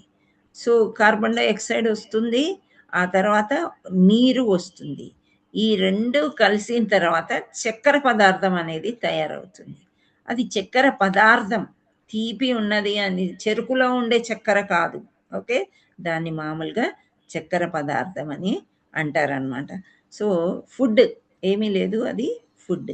సో ఈ ఫుడ్ తయారీ అయిన తర్వాత ఆ ఫుడ్ని కొందరు కొన్ని మొక్కలు దుంపల్లో దాచుకుంటాయి, కొన్ని ఫ్రూట్స్లో దాచుకుంటాయి, కొన్ని గింజల్లో దాచుకుంటాయి, అట్లా రకరకాలుగా దాచుకుంటాయి. ఎందుకు దాచుకుంటున్నాయి అంటే మళ్ళీ నెక్స్ట్ జనరేషన్కి పనికొస్తుంది అని. కానీ ఈ ఆహారాన్ని మనం దొంగిలించేసి శుభ్రంగా మనం తినేస్తాం. కొన్ని విత్తనాలు దాచుకుంటాం. ఒక 20 ఎకరాలు ఉన్నాయి అనుకోండి, 1 ఎకరం విత్తనాలు దాచుకుని మిగతా అన్ని కూడా అమ్మేసుకొని తినేస్తాం. అంటే ఆహార పదార్థం ఈ విధంగా తయారవుతుంది, దీన్ని మనము సేవిస్తాము అని ఇక్కడ చెప్పటం అనేది జరిగిందనమాట. ఓకే, సో మీకు ఇంకా ఇక్కడ ఏమైనా ఉందా డౌట్ అని అంటే వెజిటేషన్ అని ఇక్కడ అన్ని ఇంగ్లీష్లో ఇచ్చారు. తెలిసిన వాళ్ళు మీకు తెలిస్తే తెలుసుకోండి. వెజిటేషన్ అంటే ఏమీ లేదు, మొక్కలు. ఇక్కడ కొన్ని జీవరాశులు ఆవులు లాంటివి కనిపిస్తూ ఉన్నాయి. సో దీనివల్ల ఈ కార్బన్ డైఆక్సైడ్ అనేది అట్మాస్ఫియర్లోకి వస్తుంది. అంటే గాలిలో నైట్రోజన్ కూడా ఉంటుంది. ఈ నైట్రోజన్ అనేది మొక్కలు డైరెక్ట్గా తీసుకోలేవు.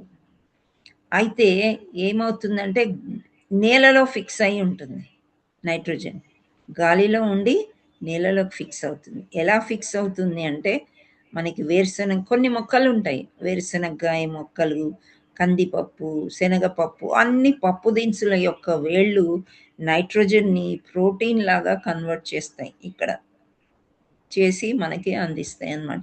అంటే ఈ సైకిల్ అంతా కూడా మానవుడు నేర్చుకున్నాడు గమనించి, కానీ తయారు చేసింది భగవంతుడు. ఆహార పదార్థంలో కార్బన్ డైఆక్సైడ్ అనే గాలిలో నుండి తీసుకొచ్చి ఈ కార్బన్ అనే పదార్థాన్ని ప్రతి ఫుడ్లో ఉంటుంది.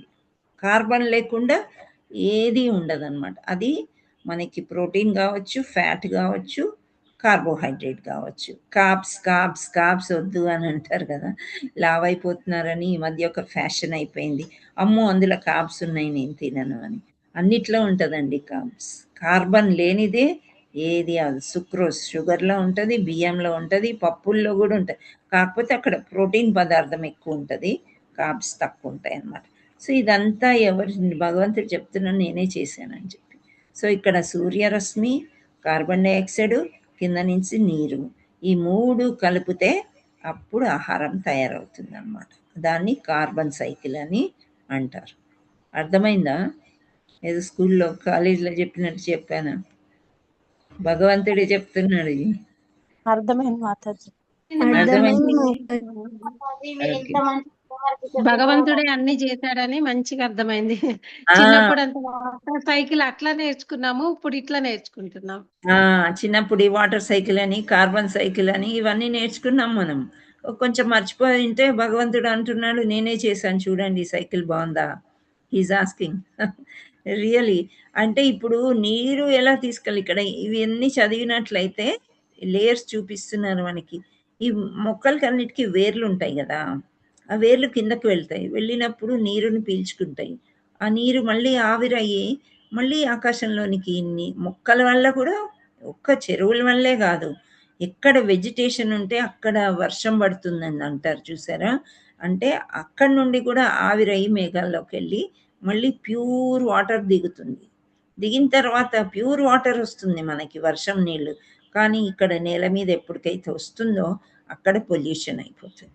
అందుచేతే మనం అన్నీ వడగట్టుకోవడం, తాగటము, ఫిల్టర్ చేసుకోవడం అవన్నీ చేస్తూ ఉంటాం. ఓకే, సో ఈ సైకిల్ మనకి వారం రోజులైనా చెప్పొచ్చు. ఇక్కడ వరకు అయితే మీకు అర్థమైందని నేను అనుకుంటున్నాను. సో వాటర్ లేనిది ఉండలేము, ఫుడ్ లేకుండా కూడా మనం ఉండలేము. ఇవి 2 కూడా భగవంతుడే చేస్తున్నారు. ఓకే, అండ్ ఎటువంటి ఆహారాలు, నేనేమో పప్పు దినుసులు, బియ్యం అని, పళ్ళని, కూరగాయలని సింపుల్గా చెప్పా. కానీ ఇక్కడ మంచిగా చెప్తున్నాడు భగవంతుడు. ఏంటి అంటే 4 విధాల ఆహారాలు ఉంటాయంట. ఏంటి ఆ 4 విధాలు? ప్రాణుల దేహం అందలి జఠరాగ్నిని నేనే. ఇక్కడ పొట్టలో చూసారా, ఒక్కోసారి మీరు అంటారు పొట్ట మండుతుంది మండుతుంది అంటే ప్రాపర్గా నీళ్ళు ఇవ్వలేదు, అండ్ లేదా మనం ఎక్కువ నీళ్లు తాగితే కూడా మంట మండుతుంది. అన్నం తినేటప్పుడు ఎన్నో ఇక్కడ ఎంజైమ్స్ అనేవి, అంటే కొన్ని స్రావాలు, కొన్ని రసాలు వెలువడుతాయి అన్నమాట పొట్టలో. అండ్ మెయిన్గా హైడ్రోక్లోరిక్ యాసిడ్ అని ఉంటుందండి. యాసిడ్ అంటేనే, యాసిడ్ అనగానే బాత్రూమ్ కడిగేది అని అనుకుంటారు కదా సామాన్యంగా తెలియని వాళ్ళు, కానీ కొన్ని యాసిడ్స్ మనలో ఉంటాయి. ఎందుకు యాసిడ్ పెట్టాడు భగవంతుడు కడుపులో అంటే, మనం క్రిముల్ని తినేస్తాం ఒక్కోసారి. చిన్న చిన్న క్రిములు కనిపించవు. సో ఈ జఠరాగ్ని, ఈ వేడి యాసిడ్ కలిపి ఈ పొట్టలో 6 గంటలు ఇట్లా చర్నింగ్ చిలుకుతాదండి. మనం తిన్నయన్నీ కూడా బాగా చిలికి చిలికి చిలికి ప్యూర్‌గా పేస్ట్ లాగా చేస్తాడు భగవంతుడు. మనం నమిలి తినాలి. ఒక్కోసారి నమలకుండా మింగేస్తాం గదా! సో అప్పుడు ఈ పేస్ట్ అవుతుందనమాట. పేస్ట్ అయినప్పుడు అది ఆ వేడిలో ఆ క్రిములన్నీ చనిపోయిన తర్వాత ఇంటెస్టైన్స్‌లోకి వెళ్తే అక్కడ అబ్జార్ప్షన్ జరుగుతది. అంటే పీల్చుకోవడం. అప్పుడే మనకి ఎనర్జీ వస్తుంది ఫుడ్ వల్ల. ఓకే. సో ప్రాణుల దేహమందలి జఠరాగ్ని నేనే, అగ్నిని నేనే. ప్రాణాపాన వాయువులతో అంటే ఆక్సిజన్ అనుకున్నాం కదా, అది కూడి నేను 4 విధాలైన ఆహారాలని పచనము చేయుచున్నాను. సో ఇక్కడ ఈ పాప చక్కగా ద్రాక్ష మనం మింగేయలేం కదా, నమిలి తినేవి ఇవి చీకేటివి. ఇక్కడ చిన్న పాపది ఇదేదో నిప్పులు పెట్టారు చీకుతుంది, కానీ మనం కూడా కొన్ని చీకేవి ఉంటాయి కదా, ఏముంటాయి చెప్పండి? మామిడి పండు మాతాజీ. హరి బోల్. మామిడి పండు. సీజన్ ఇప్పుడు అది వదలకుండా రసాలు ఆ టెంకి పారేయ బుద్ధి కాదు కదా, చెత్త బుట్ట దగ్గరికి వెళ్ళాలనిపించింది, అది పట్టుకుంటే అంత రుచి వస్తుంటుంది. అది ఐస్ చీకేది క్రీమ్ కూడా అన్నమాట. తింటాం ఓకే. మాతాజీ. ఐస్ క్రీమ్ నాకుతాం, ఇక్కడ ఇచ్చాడు కదా క్లియర్గా నాకేవి. ఐస్ అదే క్రీమ్ ఒక్కటే నాకుతామా, ఇంకేమైనా నాకుతామా? తేనె నాకుతాను సార్ మాతాజీ. తేనె. తేనె అన్నం తిన్న నాకొచ్చు. తర్వాత ఇంకా కూడా చేస్తారు మాతాజీ కొంతమంది. ఏంటమ్మా? భోంచేసిన తర్వాత నా వెరీ గుడ్. అది నేను చెప్పాలనుకున్నా. భోంచేసిన తర్వాత చెయ్యి నాకుతున్న ప్లేట్ తీసేస్తే పిల్లలకి ఎంత కోపం వస్తుందండి. అదేంటో ఆ లాస్ట్ రుచి అది చాలా ఆస్వాదిస్తారు. చాలామంది ఒకవేళ బయట సమూహంలో వెళ్ళినప్పుడు సిగ్గుపడ్డా ఇంట్లో అందరూ అది ఆస్వాదించేస్తారు. అంటే భగవంతుడు ఇక్కడ భగవద్గీతలో చెప్పాడని తెలీదనమాట మనకి. ఏదో మేనర్స్ అని అదని ఇదని. ఇక్కడ మనకి వేళ్ళు ఉంటాయి కదా చేతికి, సో మనకి వేళ్ళల్లో కూడా ఆస్వాదించే రుచి ఉంటుందన్నమాట. వేళ్ళు కొరికేస్తామా అన్నట్టు ఆస్వాదిస్తాం, అదే స్పూన్తో తింటే అంత ఆస్వాదన రాదు. సో భగవంతుడు ఇవన్నీ మనకు చేసి పెట్టాడని లాస్ట్లో త్రాగేవి ఒక్క నీరే కాదు, ఎన్నో ఉంటాయి, పాలు ఉంటుంది, మజ్జిగ ఉంటాయి, జ్యూస్ ఉంటుంది. సో ఈ 4 రకాలుగా మనకి సంసార దావా పాట బిగినింగ్ పాట ఉంటుంది, దాంట్లో వస్తుందన్నమాట. చతుర్విధ శ్రీ భగవత్ ప్రసాద్ స్వాదాన్న తృప్తాన్ అని. చతుర్విధాశ్రీ అంటే 4 రకాలుగా ఫుడ్ భగవంతుడు మనకి తయారు చేసి పెట్టాడనమాట. చిన్నపిల్లలు నమలలేనప్పుడు వాళ్ళు చక్కగా నాక్కుంటూ చీక్కుంటూ వాళ్ళు తినేసేటట్టు తాగేసేటట్టు, పళ్ళు వచ్చిన తర్వాత నెమ్మదిగా నములుతూ తింటారనమాట. సో ఇవన్నీ జీవులకి అవసరమని తెలుసుకునే భగవంతుడు ఈ విధంగా తయారు చేశాడనమాట. ఆత్మ మరియు శరీరాల పోషకుడు. సో ఆత్మకు కూడా భగవంతుడే పోషకుడు. శరీర పోషణ ఇప్పుడు దాకా మనం చదివాము. ఇది అయిన తర్వాత మనీషా మాతాజీ మీరు రిజల్ట్ చెప్పండి, next we will continue. Okay. ఈ శ్లోకం ఏంటంటే సర్వస్య చాహం హృది సన్నివిష్టో మత్త స్మృతిర్జ్ఞానమపోహనం చ వేదైశ్చ సర్వై అహమేద వేద్యో వేదాంత కృద్వేద విదేవ చాహం. సో నేను ప్రతి ఒక్కడి హృదయంలో ఆసీనుడై ఉన్నాను. నా నుండే జ్ఞాపక శక్తి, జ్ఞానము, మరపు కలుగుతున్నాయి. వేదాలన్నింటినీ ద్వారా నేనే తెలియదగిన వాడిని. నిజానికి నేనే వేదాంతకర్తను, నేనే వేదాలను ఎరిగినవాడు. నిజంగా చెప్పాలంటే వేదాల్ని తెలుసుకున్నవాడు, వేదాలను ఎరిగినవాడు పరమాత్ముడే. వ్యాస మహర్షి రూపంలో హీ మేనిఫెస్ట్ ఇన్, ఆయన అన్ని వేదాలు రాసి పుస్తక రూపంలో మనకి అందించాడనమాట. ఎవరో కాదు, భగవంతుడే. ఇంకో విషయం చెప్తున్నారు ఏంటంటే భగవంతుడు మన హృదయంలో ఆసీనుడై పరమాత్మ రూపంలో ఉన్నాడు. ఆయన నుండే మనకి జ్ఞాపక శక్తి వస్తుంది, జ్ఞానం వస్తుంది. సో జ్ఞానం అంటే ఏదైనా ఇప్పుడు ఆహార పదార్థం గురించి తెలుసుకున్నాము, అండ్ వాటర్ సైకిల్ అంటే నీరు ఎట్లా కింద నుండి పైకి వెళ్తుంది, మళ్ళీ వర్షం రూపంలో ఎలా వస్తుంది, ఇదంతా జ్ఞానం అనమాట. సో ఈ జ్ఞానం కూడా భగవంతుడి నుండే మనకి వచ్చింది. జ్ఞాపక శక్తి అంటున్నాడు. ఏది అవసరమో అదే జ్ఞాపకం ఉంటుందండి. వేరే మనకి అవసరం లేని భగవంతుడు మరుపిచ్చేస్తాడనమాట. కాలాన్ని బట్టి కొన్ని మర్చిపోతాం. మీరు అనుకోవచ్చు ఏజ్ పెరిగే కొద్దీ మతిమరుపు ఎక్కువైపోతుంది అని. ఏజ్ పెరిగే కొద్దీ మతిమరుపు ఎక్కువ అవ్వదు. అది ఏంటి అంటే రెస్పాన్సిబిలిటీస్ వేరే వేరే కార్యక్రమాలు ఎక్కువ అయిపోతాయి. ఒకరి మీద ఒకరు డిపెండెంట్ అలా అవడంతో మతిమరుపు అని అనిపిస్తుంది. కానీ భగవంతుడికి ఇష్టం. ఒక్కసారి భగవంతుడిని ప్రార్థించుకుంటే మన కళ్ళ ముందే అన్నీ మనకు కావాల్సినవి కనిపిస్తూ ఉంటాయి అన్నమాట. సో జ్ఞాపక శక్తి, జ్ఞానము, మరుపు, మర్చిపోయేవి ఇవన్నీ కూడా నేనే అని భగవంతుడు చెప్తున్నాడు అనమాట. ఓకే ఓకే అమ్మా, మీరు చెప్పండి, రిజల్ట్ అనౌన్స్ చేయండి. హరే కృష్ణ. ఓకే మాతాజీ. హరే కృష్ణ. క్విజ్ పోటీలోని సరైన సమాధానాలు. మొదటి ప్రశ్న, భగవద్గీతలోని 14వ అధ్యాయం శీర్షిక ఏమిటి? జవాబు, గుణత్రయ విభాగ యోగం అని 114 సభ్యులు సరైన సమాధానం ఇచ్చారు. రెండవ ప్రశ్న, శ్లోకం 14.3 ప్రకారం సమస్త జీవుల పుట్టుకకు కారణమైన మహత్తత్వము లేదా భౌతిక ప్రకృతిని కృష్ణుడు దేనితో పోల్చాడు? జవాబు, ఒక గర్భస్థానము, యోని అని 8 మంది సభ్యులు సరైన సమాధానం ఇచ్చారు. మూడవ ప్రశ్న, భౌతిక ప్రకృతి నుండి ఉత్పన్నమయ్యే 3 గుణాలు ఏమిటి? జవాబు, సత్వగుణము, రజోగుణము, తమోగుణము అని 118 సభ్యులు సరైన సమాధానం ఇచ్చారు. నాలుగవ ప్రశ్న, సత్వగుణము ఆత్మను దేని పట్ల గల ఆసక్తితో బంధిస్తుంది? జవాబు, ఆనందం మరియు జ్ఞానం అని 118 సభ్యులు సరైన సమాధానం ఇచ్చారు. ఐదవ ప్రశ్న, సత్వగుణమును భౌతిక ప్రకృతి యొక్క ఈ 3 గుణాలు దాటి గుణాతీతుడు కావడానికి శ్రీకృష్ణుడు సూచించిన మార్గం ఏమిటి? జవాబు, నిరంతరం భక్తి సేవ ద్వారా శ్రీకృష్ణ భగవానునికి సేవ చేయడం అని 115 సభ్యులు సరైన సమాధానం ఇచ్చారు. సమస్త జీవులకు అసలైన బీజపద తండ్రి ఎవరు? జవాబు, పరమేశ్వరుడు అయిన శ్రీకృష్ణుడు అని 125 సభ్యులు సరైన సమాధానం ఇచ్చారు. హరే కృష్ణ. థ్యాంక్ యూ మాతాజీ. హరి బోల్. థ్యాంక్ యూ మాతాజీ. అందరూ బాగా పార్టిసిపేట్ చేశారు. Thank you all so much. ఇంకా ముందు కూడా ఇలాగే పార్టిసిపేట్ చేయడానికి ప్రయత్నం చేయండి. ఈ రోజు అయిపోయిన తర్వాత only 3 days more for 18 days class to complete. ఇంకా 3 రోజులు ఉన్నాయి. చాలా ఓపికగా వచ్చారు ఇప్పుడు దాకా. ఇక ముందు ఈ 3 రోజులు కూడా ఫుల్ స్ట్రెంగ్త్ వచ్చి అందరూ పార్టిసిపేట్ చేయడానికి ప్రయత్నం చేయండి. ఓకే, సో మనం ఇంకా కొంచెమే ఉంది. ఇది మనం కంప్లీట్ చేసేసుకొని గీతా మహత్వం చెప్పేసుకుందాం. ఓకే,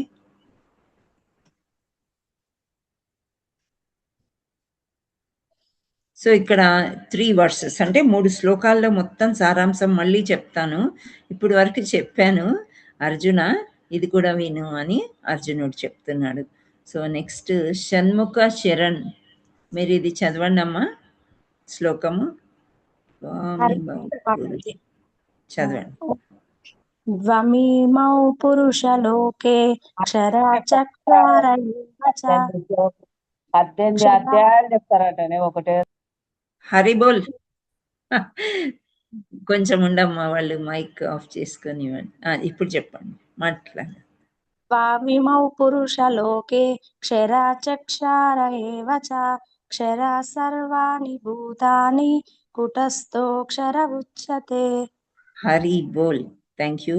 వి గీతా మాతాజీ అనువాదం చదవండి. హరే కృష్ణ మాతాజీ. హరే కృష్ణ. క్షరులు అక్షరులు అనే 2 తరగతుల జీవులు ఉన్నారు. భౌతిక జగత్తులో ప్రతి జీవుడు క్షరుడుగా కాగా ఆధ్యాత్మిక జగత్తులో ప్రతి జీవుడు అక్షరునిగా నిలువబడతాడు. హరి బోల్. థ్యాంక్ యూ మాతాజీ. సో ఇక్కడ భగవంతుడు మళ్ళీ సారాంశం చెప్తున్నారు. ఈ అధ్యాయం యొక్క సారాంశం ఏంటి అంటే క్షరులు అక్షరులు 2 తరగతుల జీవులు ఉన్నారంట. అంటే భౌతిక జగత్తులో ప్రతి జీవుడు క్షరుడు కాగా ఆధ్యాత్మిక జగత్తులో ప్రతి జీవుడు అక్షరుడు అని పిలువబడతాడు. సో ఇక్కడ మనకి చూసినట్లయితే పైన మనకి కృష్ణుడు కనిపిస్తున్నాడు. ఇది ఆధ్యాత్మిక జగత్ అన్నమాట. ఇక్కడ మనది పిచ్చి పిచ్చి వస్త్రధారణ, ఇంకా ఇలా ఉన్నాను చూసారా, సైకిల్ పట్టుకొని ఆడుకుంటూ పాడుకుంటూ ఆనందంగా జంతువులు. సో ఇదంతా కూడా క్షరులు. సో ముందుగా భౌతిక జగత్తులో ప్రతి ఒక్క జీవుడు కూడా క్షరులే ఉంటారు. ఆ సాధన భక్తి చేసినప్పుడు నెమ్మదిగా ఇలా భక్తులయ్యి ఆ తర్వాత అక్షరులు అంటే అక్షరధామ్. అక్షరధామ్కి వెళ్ళాలంటే అక్షరము, నాలెడ్జ్ ఇవన్నీ మనము నేర్చుకోవాలి. హరే కృష్ణ. నెక్స్ట్ ఇక్కడ జీవరాశులు మళ్ళీ కూడా మనకి ఉదాహరణ చూపిస్తున్నారు. పతనము చెందేవాళ్ళు క్షరులు. అంటే ఒక మంచి మానవ జన్మ వచ్చింది ఎందుకంటే భక్తి చేయటానికి. భగవంతుడే చెప్తాడు, మా భక్తి నిద్రావస్థలో ఉన్నదాన్ని మేలుకొల్పి అభ్యాసం ద్వారా భక్తి చేస్తే భక్తులు అవుతారు. లేదు మేము అక్కడే ఉంటాము అనుకునే వాళ్ళు వీళ్ళందరినీ పతనం చెందేవాళ్ళు అంటే మళ్ళీ నిమ్న లోకానికి కానీ నిమ్న జాతుల్లో పుట్టేవాళ్ళు అనమాట. స్వతంత్రంగా భోగించాలనే కోరిక ఎన్నటికీ భౌతిక ప్రపంచంలోనే ఉంటారు. ఇక్కడ ఇష్టం ఉన్నట్టు తినడము ఉండడం ఒక టైం టేబుల్డ్ ప్రోగ్రామ్ ఏమీ లేదనమాట. సో అలాంటి వాళ్ళందరూ ఈ ప్రపంచంలోనే మళ్ళీ మళ్ళీ జన్మిస్తుంటారు, మళ్ళీ మరణిస్తారు, మళ్ళీ జన్మిస్తారు, మళ్ళీ ఇదే అనమాట కోరికలు తీర్చుకోవడానికి. నెక్స్ట్ పతనము చెందని వారు ఎలా వాళ్ళని అక్షరులు అంటారు. ఎల్లప్పుడూ కృష్ణునితో ఉండాలనే కోరిక, ఎన్నడూ ఆధ్యాత్మిక ప్రపంచాన్ని విడిచిపెట్టరు, అక్కడే ఉంటారనమాట ఇంకా. సో నెక్స్ట్ది దేవాది దేవుడి గురించి చూద్దాం మనము. ఇక్కడ మనం ఫస్ట్ చిత్రపటం చూడండి. ఇక్కడ 3 జీవరాశులు కనిపిస్తున్నాయి. ఇవన్నీ ఉన్నాయి చిన్న చిన్నవి, కానీ ఇక్కడ ముఖ్యంగా మనకి ఆ పరమాత్మ సన్నివిష్ణు హృదయంలో పరమాత్మ ఏ విధంగా ఉన్నాడు అనేది మనం చూస్తున్నాము. ఈశ్వరి చదవగలవమ్మా శ్లోకం? హరే కృష్ణ మాతాజీ చదవగలను. చదువు, ట్రై చేయి.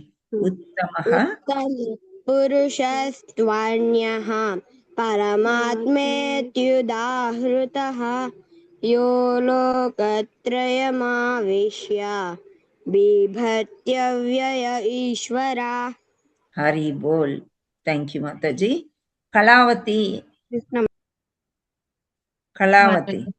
హరే కృష్ణ మాతాజీ. సారాంశం చదవండి.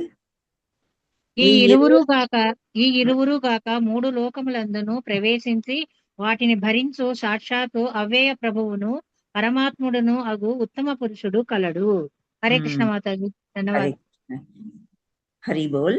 అయితే ఇక్కడ భగవంతుడు ఇంతకు ముందు శ్లోకంలో ఏం చెప్పాడంటే క్షరులు అక్షరులు ఈ విధంగా. సో వీళ్ళిద్దరు కాకుండా మూడవది ఎవరో కాదు, ఉత్తమ పురుషుడైనటువంటి పరమాత్ముడు ప్రతి జీవిలో ఉంటారు అని ఇక్కడ మనము తెలుసుకుంటున్నాము. నెక్స్ట్ దేవాది దేవుడు ఏంటి? క్షర అక్షర పురుషులకు అతీతుడును ఉత్తమోత్తముడగు తెచ్చి నేను జగమందు మరియు వేదములందు పురుషోత్తమిగా ప్రసిద్ధి నొంది తిని. సో ఈ పురుషోత్తమ యోగం అనేది ఏంటి అనేది ఇక్కడ మనకి తెలుస్తుంది అనమాట. ఆయన ప్రసిద్ధి చెందాడు అని భగవంతుడే చెప్తున్నాడు. నాలో ఈ క్వాలిటీస్ ఉన్నాయి, ఇవి ఉన్నాయి కాబట్టి పురుషులందరిలోకి పురుషోత్తము అని చెప్పి నేను ప్రసిద్ధి పొందాను అని చెప్పటం జరుగుతుంది. ఇక్కడ శ్లోకం తేజశ్రీ హ్యాండ్ ఒకటే ఉంది, చదవండి. యస్మాక్షరమతీతో. హరే కృష్ణ మాతాజీ. దండవత్ ప్రణామం. ధన్యవాదాలు. యస్మాక్షరమతీతోహం అక్షరాదపి చోత్తమః అతోస్మి లోకే వేదే చ ప్రతితా పురుషోత్తమః. హరి బోల్. Thank you. నాగలక్ష్మి మాతాజీ అనువాదం చదవండి. హరే కృష్ణ మాతాజీ. క్షర అక్షర పురుషులకు అతీతుడను ఉత్తమోత్తముడను అగుటచే నేను జగము మరియు వేదములందును పురుషోత్తమునిగా ప్రసిద్ధి నొంది తిని. హరే కృష్ణ మాతాజీ. Thank you. Hare Krishna. So ఇక్కడ పురుషోత్తముడు అని పేరు ఎలా వచ్చింది, ఎలా ప్రసిద్ధి పొందాను అని అంటే క్షర అక్షరులని 2 జీవరాశులు ఉన్నాయి. వాటికి నేను అతీతుడను అంటే నాకు అలా తినాలని ఆశ ఉండదు, ఇలా భక్తి చేయాలి, వీటి రెండింటినీ కూడా నేనే కాబట్టి అన్ని అతీతుడనని ఉత్తమోత్తముడని జగమందు మరియు వేదాలందు పురుషోత్తముగా ప్రసిద్ధి చెందాను అని భగవంతుడు చెప్తున్నాడు. సో ఇది చాలా ఇంపార్టెంట్ అండి. ఇక్కడ నుండి స్లైడ్స్ 6 రకాల భక్తి గురించి చెప్తున్నారు. మంచి కాన్సన్ట్రేషన్తో చదవండి, అర్థం చేసుకోండి. ఓకే, నేను చదివిస్తాను, హ్యాండ్ రైజ్ చేయండి. ఓకే, ఎందుకంటే మీరు చదివితే మీకు బాగా. సో ముక్తి మనం ఏంటి, భక్తి చేసిన తర్వాత పురుషోత్త యోగంలో ముక్తి పొందాలనే కదా ఇవన్నీ చేసేది. సో ముక్తిలో కొన్ని రకాలు ఉన్నాయి అన్నమాట. సో ఈ ముక్తిలో ఫస్ట్ రకము సాయుజ్య ముక్తి.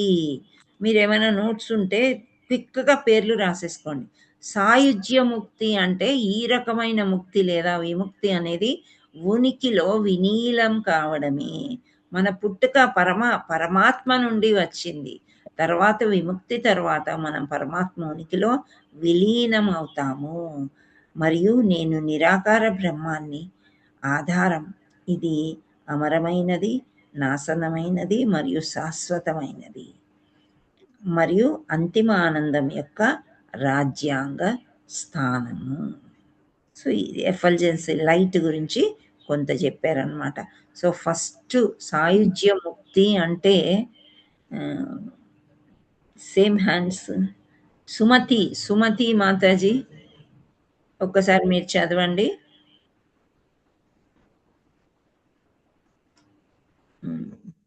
ఓకే, నాగమణి మాతాజీ, నాగమణి అవధ హ్యాండ్ రైజ్ చేశారు కానీ లేరా? హరే కృష్ణ మాతాజీ, నాగమణి కొండ. చదువుతున్నాను. సాయుధ్య ముక్తి, ముక్తి రకాలు. సాయుధ్య ముక్తి ఈ రకమైన ముక్తి లేదా విముక్తి అనేది ఉనికిలో విలీనం కావడమే. మన పుట్టుక పరమాత్మ నుండి వచ్చింది. తర్వాత విముక్తి తర్వాత మనం పరమాత్మ ఉనికిలో విలీనం అవుతాము. మరియు నేను నిరాకార బ్రహ్మానికి ఆధారం. ఇది అమరమైనది, నాశనమైనది మరియు శాశ్వతమైనది మరియు అంతిమ ఆనందం యొక్క రాజ్యాంగ స్థానం. హరే కృష్ణ. ఓకే, మీరు నిరాకారాన్ని పూజిస్తే కూడా నేనే అని చెప్తున్నాడు భగవంతుడు. ఓకే, నెక్స్ట్ ముక్తి రకాల రెండవది సాలోక్య ముక్తి. సాలోక్య అంటే దేవుడు నివసించే అదే గ్రహంలో నివాసం పొందవచ్చు. అది సాలోక్య ముక్తి.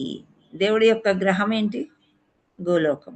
ఓకే, ఇది చిన్నగా ఉందని మీకు ఇవ్వలేదు. నెక్స్ట్ శ్రీలత మాతాజీ మీరు చదవండి. మూడవది సారూప్య. హరే కృష్ణ మాతాజీ. ముక్తి రకాలు మూడవది సారూప్య ముక్తి. అంటే విముక్తి పొందిన ఆత్మ నారాయణుడిలాగా పరమాత్మలాగా మారుతుంది. నారాయణుడికి శంఖం, చక్రం, డిస్కస్, గద మరియు పద్మం, తామర పువ్వు అనే 4 చేతులు ఉన్నాయి. కాబట్టి ఆ సారూప్య ముక్తిని పొందిన ప్రతి ఒక్కరూ పరమాత్మలా అవుతారు. హరే కృష్ణ. ఎంత బాగుంది కదా. సో అంటే ఇక్కడ ఏంటి అంటే ఇది మనం ఒక స్టోరీ డిస్కస్ చేసాం. ఏమైనా గుర్తొస్తుందా? చిత్రపటం చూస్తే వీళ్ళేమో యమకింకరులు, వీళ్ళేమో విష్ణుదూతలు. ఈ పడుకున్న వ్యక్తి ఒక పెద్ద వృద్ధుడు, అజామిలుడు మాతాజీ స్టోరీ. అజామిలుడు. ఇక్కడ యమకింకర్లు వచ్చారు తీసుకెళ్ళిపోవడానికి, వీళ్ళు వచ్చి అడ్డుకుంటున్నారు. రైట్. సో ఇది సారూప్య ముక్తి. అంటే నారాయణ లాగా మనం అయిపోయి 4 భుజాలు అన్నీ ఇచ్చేస్తాడు. నారాయణలా అవతారం అయిపోయి మనము వెళ్ళిపోవడానికి గెట్ రెడీ అన్నమాట. ఓకే, నెక్స్ట్ ముక్తిలో 4వ రకం ఎవరు జయశ్రీ మాతాజీ మీరు చదవండి. హరే కృష్ణ మాతాజీ. దండవత్ ప్రణామం. ముక్తిలో రకాలు 4వది సామిష్య ముక్తి.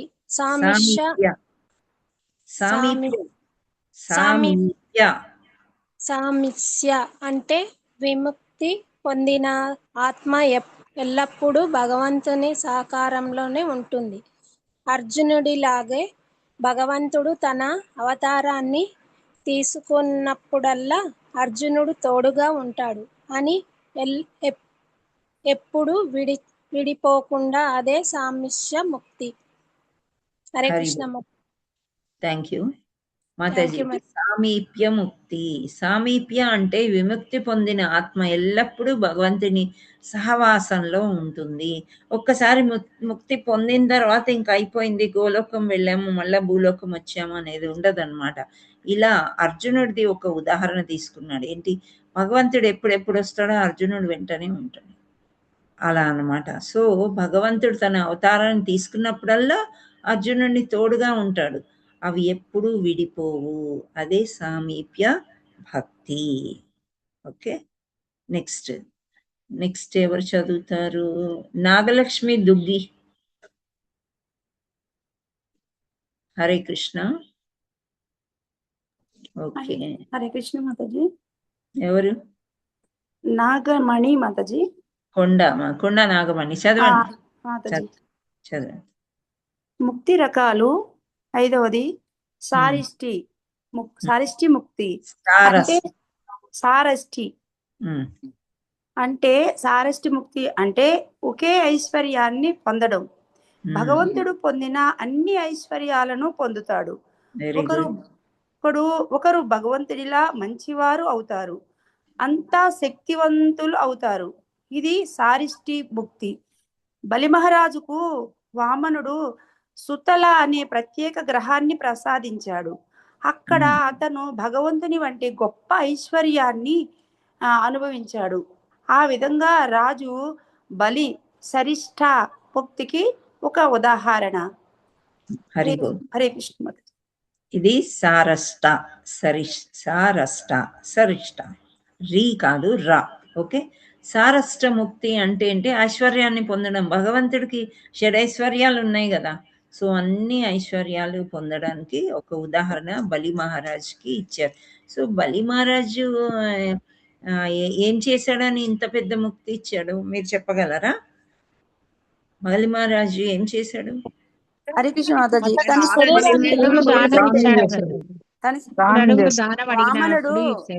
హరే కృష్ణ మాతాజీ. 3 అడుగుల భూమి. వామనుడు వచ్చి చిన్న బాలులాగా 3 అడుగులు అడిగితే ఇస్తాను అని అన్నాడుగా మాతాజీ. 1 అడుగు భూమి. ఆయన లాస్ట్ లో ఏం చేస్తే ఇంత మంచి భక్తి అని పేరు. ఆ పాయింట్ చాలు. ఆత్మనివేదన, నవభక్తిలో ఆత్మనివేదనకి ఈయన మంచి ఉదాహరణ. ఓకే, సో ఆత్మనివేదన మొత్తానికే అర్పించుకున్నాడు, ఆత్మని అర్పించేశాడు. దేహం ఏమైపోయినా పర్వాలేదు అనుకున్నాడు. అయితే నువ్వు ఎలాగో కోరుకున్నావు కదా, నీకు రాజ్యం కావాలి, దేవతల్ని ఆక్రమించేసి అందరిని ఆక్రమించి కాబట్టి నువ్వు కిందకి వెళ్ళి ఇక్కడ ద్వారపాలకుల్లాగా విష్ణుమూర్తి ఉంటాడు అనమాట, అంత పెద్ద లోకాన్ని ఇస్తాడు. ఓకే, సో నెక్స్ట్ నా భక్తుడు ఎలా ఉంటాడు అని భగవంతుడు చెప్తున్నాడు అనమాట. ఓ భరత, సంశయరహితముగా నన్ను పురుషోత్తముడని కలిగిన వాడే సర్వమును ఎరిగినవాడు. అందుచే అతడు నా సంపూర్ణమగు భక్తియుత సేవలో నిమగ్నుడవును. వీరన్న ప్రభుజీ ఉన్నారా? ఉన్నాను. ఉంటే చదవండి మంచి శ్లోకము. నా భక్తుడు యో మామేవ మసమ్మూఢో జానాతి పురుషోత్తమం సా సర్వవిద్భజతి మాం సర్వభావేన భారత. హరి బోల్. డాక్టర్ పద్మజ మాతాజీ మీరు చదవండి, మళ్ళీ చదవండి. హరే కృష్ణ మాతాజీ. వ్యోమేవమసమ్మూఢో జానాతి పురుషోత్తమం స సర్వవిద్భజతి మాం సర్వభావేన భారత. హరి బోల్. ఎస్, సో భారత, సంశయరహితంగా నన్ను పురుషోత్తముని తెలియగలిగిన వాడే. ఇప్పుడు మీ ఇంత చదివాం కదా, 15 కూడా కంప్లీట్ చేసాము. ఇప్పటికీ కూడా మనం పురుషోత్తముడు మహావిష్ణువు కృష్ణుడు అని తెలుసుకోకపోతే ఇంకెందుకండి జీవితము. అందుచే అతడు నా సంపూర్ణంగా భక్తికి సేవలో నిమగ్నుడగును. సో ఇన్ని చాప్టర్స్ చదివిన తర్వాత కూడా మనం భక్తులు అవ్వలేదు అంటే అది భౌతిక ప్రపంచం కంటే ఇంకా నీచమైన పరిస్థితుల్లో మనం ఉన్నామని మనం అర్థం చేసుకోవాలి. సో ఇక్కడ అర్జునుడిని ఇంకో మాటతో అంటున్నారు ఏంటి అంటే, ఓ పాపరహితుడా, అంటే అసలు నేను పాపాలే చేయలేదు అర్జున, అత్యంత రహస్యమైన వేద శాస్త్ర మూలతత్వాన్ని నేను నీకు తెలియజేశాను. దీనిని అర్థం చేసుకునే వ్యక్తి జ్ఞాని అవుతాడు మరియు సాధించవలసిందంతా నెరవేర్చినవాడు అవుతాడు. సో ఈ శ్లోకము హరే కృష్ణ. సువర్ణ మాతాజీ మీరు చదవండి. హరే కృష్ణ మాతాజీ. హరే కృష్ణ. ఇది బృహత్యాఖ్యం శాస్త్రమిదస్నోక్తం మాయానభ్యం యతద్బుద్ధ్వం బుద్ధిస్మాన్ సత్వకృత పృథక్నశ్చ భారత్. హరి బోల్. Thank you. మనీషా మాతాజీ మీరు చదవండి. పర్లేదు. మనీషా మాతాజీ మీరు చదవండి. హరే కృష్ణ మాతాజీ. హరే కృష్ణ. ఇతి గుహ్యమతం శాస్త్రమిదముక్తం మయా నగా ఏతద్ భూత్వా బుద్ధిమాన్ స్యాత్ కృతకృత్యశ్చ భారత. హరి బోల్. సో ఇలా ఇంకా లాస్ట్కి ఏం చెప్తున్నారంటే, దీనిని అర్థం చేసుకునే వ్యక్తి జ్ఞాని అవుతాడు మరియు సాధించవలసిందంతా నెరవేర్చినవాడు అవుతాడు. సో మనం నేర్చుకోవడమే సరిపోదు, ఆచరించడానికి ప్రయత్నం చేసి ఇంకో నలుగురికి చెప్పే ప్రయత్నం చేయాలి భగవంతుడి గురించి. సో ఇంత పీస్ఫుల్గా రాధారాణి కూర్చుంది. ఏంటి అంటే, కృష్ణుడు ఎంత చక్కగా అంత చెప్పాడు కదా, మరి మీరు పాటిస్తారా? ఇలా అడుగుతున్నట్టు అనిపించట్లే? ఈ జంతువులు కూడా చూస్తున్నాయి అన్నమాట. ఇంకా ఫైనల్ అయి వచ్చేసింది. ఫైనల్ మా కృష్ణుడు అన్నీ మీకు చెప్పేశాడు. మీరు ఎలా ఫీల్ అవుతున్నారు? మీరు కూడా మాలాగా ఇక్కడ ఎంజాయ్ చేయడానికి వస్తారా? ఇలాంటి ప్రశ్నలు రావాలి మనకి మైండ్లో, అలా అనిపించాలన్నమాట. ఓకే, సో ఇప్పుడు మీరు చెప్పండి, మనం అద్దె ఇంట్లో ఉంటున్నామా, సొంత ఇంట్లో ఉంటున్నామా? అద్దె ఇంట్లో ఉంటున్నాం మాతాజీ. సొంత ఇల్లు. అదే ఇల్లు వదిలేసి వచ్చేయండి అమ్మా. సొంత ఇల్లు చాలా బాగుంది. మన బంగ్లా ఎంత బాగుందో. నువ్వు అక్కడ ఏమీ పిహెచ్డీలు చేయక్కర్లేదు, ఏమీ చదవక్కర్లేదు, డిగ్రీలు సంపాదించక్కర్లేదు, కష్టపడక్కర్లేదు. నీకు కావలసిన నవైద భక్తులు ఏదో ఒకటి చేసుకొని అయినా చక్కని అమృతం నేను ప్రసాదిస్తాను, ప్రతిరోజు ఆస్వాదిద్దు కానీ వచ్చేయమని చెప్తున్నారు. సో మనకి హెచ్ అంటే అర్థమైంది. ఇంకా మనకి మళ్ళీ మళ్ళీ జన్మ కావాలా? వద్దు మాతాజీ. వద్దు అంటే అర్థమైపోయింది. రెండవది కూడా ఓ అంటే ఓవర్ అండ్ ఓవర్, మళ్ళీ మళ్ళీ ఈ జన్మ మనకి వద్దు. సో మన పోషకుడు ఎవరు?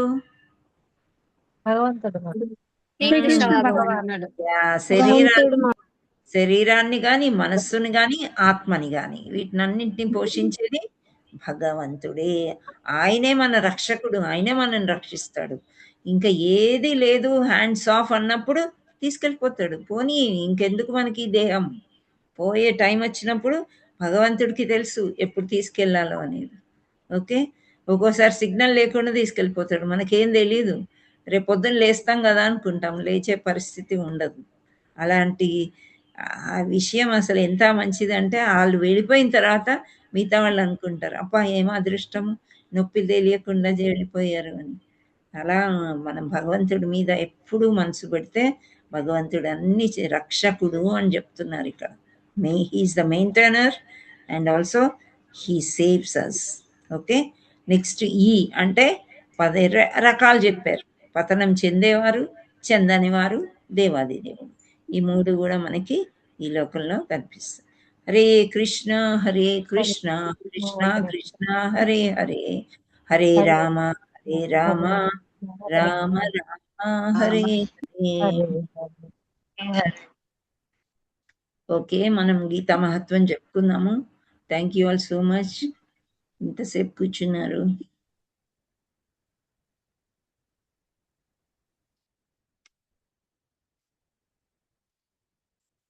ఇక్కడ మనకి ఎవరెవరికి ఏం చెప్తున్నారో చెప్పండి. విష్ణుమూర్తి లక్ష్మీదేవికి శివుడు పార్వతీదేవికి చెప్తున్నాడు. విష్ణుపూర్తి హరే కృష్ణ. సో ఇది మనకి పద్మపురాణంలో ఈ విధంగా తెలుస్తుంది కాబట్టి మనకి చూద్దాం ఇక్కడ ఏముంది అనేది. ఒక రాజు ఉన్నాడంట. ఒకానొక ప్రదేశంలో ఒక రాజు ఉన్నాడు. ఆ రాజు పేరు నరసింగ. సో ఆయన చాలా పవర్ఫుల్ అన్నమాట. అంటే ఎంత బలశాలి అండ్ ఎంత తెలివి గలవాడంటే దేవీ దేవతల్ని కూడా సునాయాసంగా ఓడించేస్తాడంట చక్కగా. సో ఇంత మంచి రాజు ఉన్నప్పుడు ఆయనకి ఎనిమిస్ ఉంటారా? ఎనిమిస్ ఉంటారా? కదా. ఇప్పుడు అన్నిట్లో మేధావులు, చాలా క్లెవర్స్, డబ్బు గలవాళ్ళు, మంచి వాళ్ళు, అందంగా ఉంటారు, ఐశ్వర్యం గలవాళ్ళు. వాళ్ళ మీద ఎక్కడో ఒక దగ్గర శత్రుత్వం ఉంటుంది. ఎవరికో వీళ్ళని చంపేయాలి, వీళ్ళని ఏమైనా చేయాలి, డిస్టర్బ్ చేయాలనే ఫీలింగ్ ఉంటుంది కదా. అందులో ఆ రోజుల్లో రాజుల మీద ఎప్పుడు పగబట్టుకొని ఉండేవాళ్ళు వేరే వాళ్ళు. సో అందులో ఉండే సైనిక దళపతి అంటే ద లీడర్ అన్నమాట, కమాండర్ ఆఫ్ ద ఆర్మీ అంట. సో అతనికి చాలా పగ ఉంది అన్నమాట. ఈయన మీద పగ ఉండి ఏం చేశాడు, అలాంగ్ విత్ ప్రిన్స్, అంటే రాజు యొక్క కొడుకుని ప్రిన్స్ అంటారు. సో ఆ ప్రిన్స్ ఈయన కలిసి రాజుని చంపేద్దామని ప్లాన్ చేస్తారు. కొన్ని ప్లాన్స్ ఏమో ఇట్లాంటివి సక్సెస్ అవుతాయండి, కొన్ని ప్లాన్స్ భగవంతుడు సక్సెస్ కానివ్వడు. భక్తిలో ఉన్నప్పుడు ఇలాంటివి పెద్దగా సక్సెస్ అవ్వవు. సో ఇలా చంపేద్దాం అనుకున్నప్పుడు అతనికి ఏమవుతుంది, ప్లాన్ అయితే చేస్తారు ఇద్దరు కలిసి. అతన్ని చంపేస్తే రాజ్యాన్ని కొడుకు ఇచ్చేస్తే ఇతనేమో మంచిగా కమాండర్ లాగా మంచిగా ఉండొచ్చు, ఆ డబ్బు ధనాలు అన్నీ కొట్టేయచ్చు. సో సడన్గా ఏమవుతుంది, ఈయన కాలరా వస్తుంది, ఒక జబ్బు వస్తుంది అనమాట. ఆ జబ్బు వచ్చి ఆయనే చచ్చిపోతాడు. చచ్చిపోయి ఒక గుర్రంలాగా సింధు అనే దేశంలో ఒక గుర్రం, ఒక తెల్ల గుర్రంలాగా ఆయన జన్మిస్తాడంట. అంటే ఒక సైనికుడు చనిపోయి, రాజు మీద పగతో చనిపోయి గుర్రంలాగా జన్మించాడు. కానీ గుర్రం చాలా అందంగా ఉంటుందంట అండ్ బాగా ఫాస్ట్గా. గుర్రానికి ఉండే క్వాలిటీ ఏంటి, చాలా ఫాస్ట్గా పరిగెత్తాలి యుద్ధంలో వాడుకోవడానికి వాటికి. సో చాలా ఫాస్ట్గా పరిగెడుతుందంట అండ్ ఎక్కడ పందాలకి తీసుకెళ్ళినా కానీ మంచిగా పేరు తెచ్చి పెడుతుంది. సో అక్కడ పక్కన ఉండే ఒక రాజు, ఒక ప్రిన్స్, ఒక అతను అనమాట, ఒక రిచ్ మ్యాన్ అని ఇస్తున్నారు ఇక్కడ.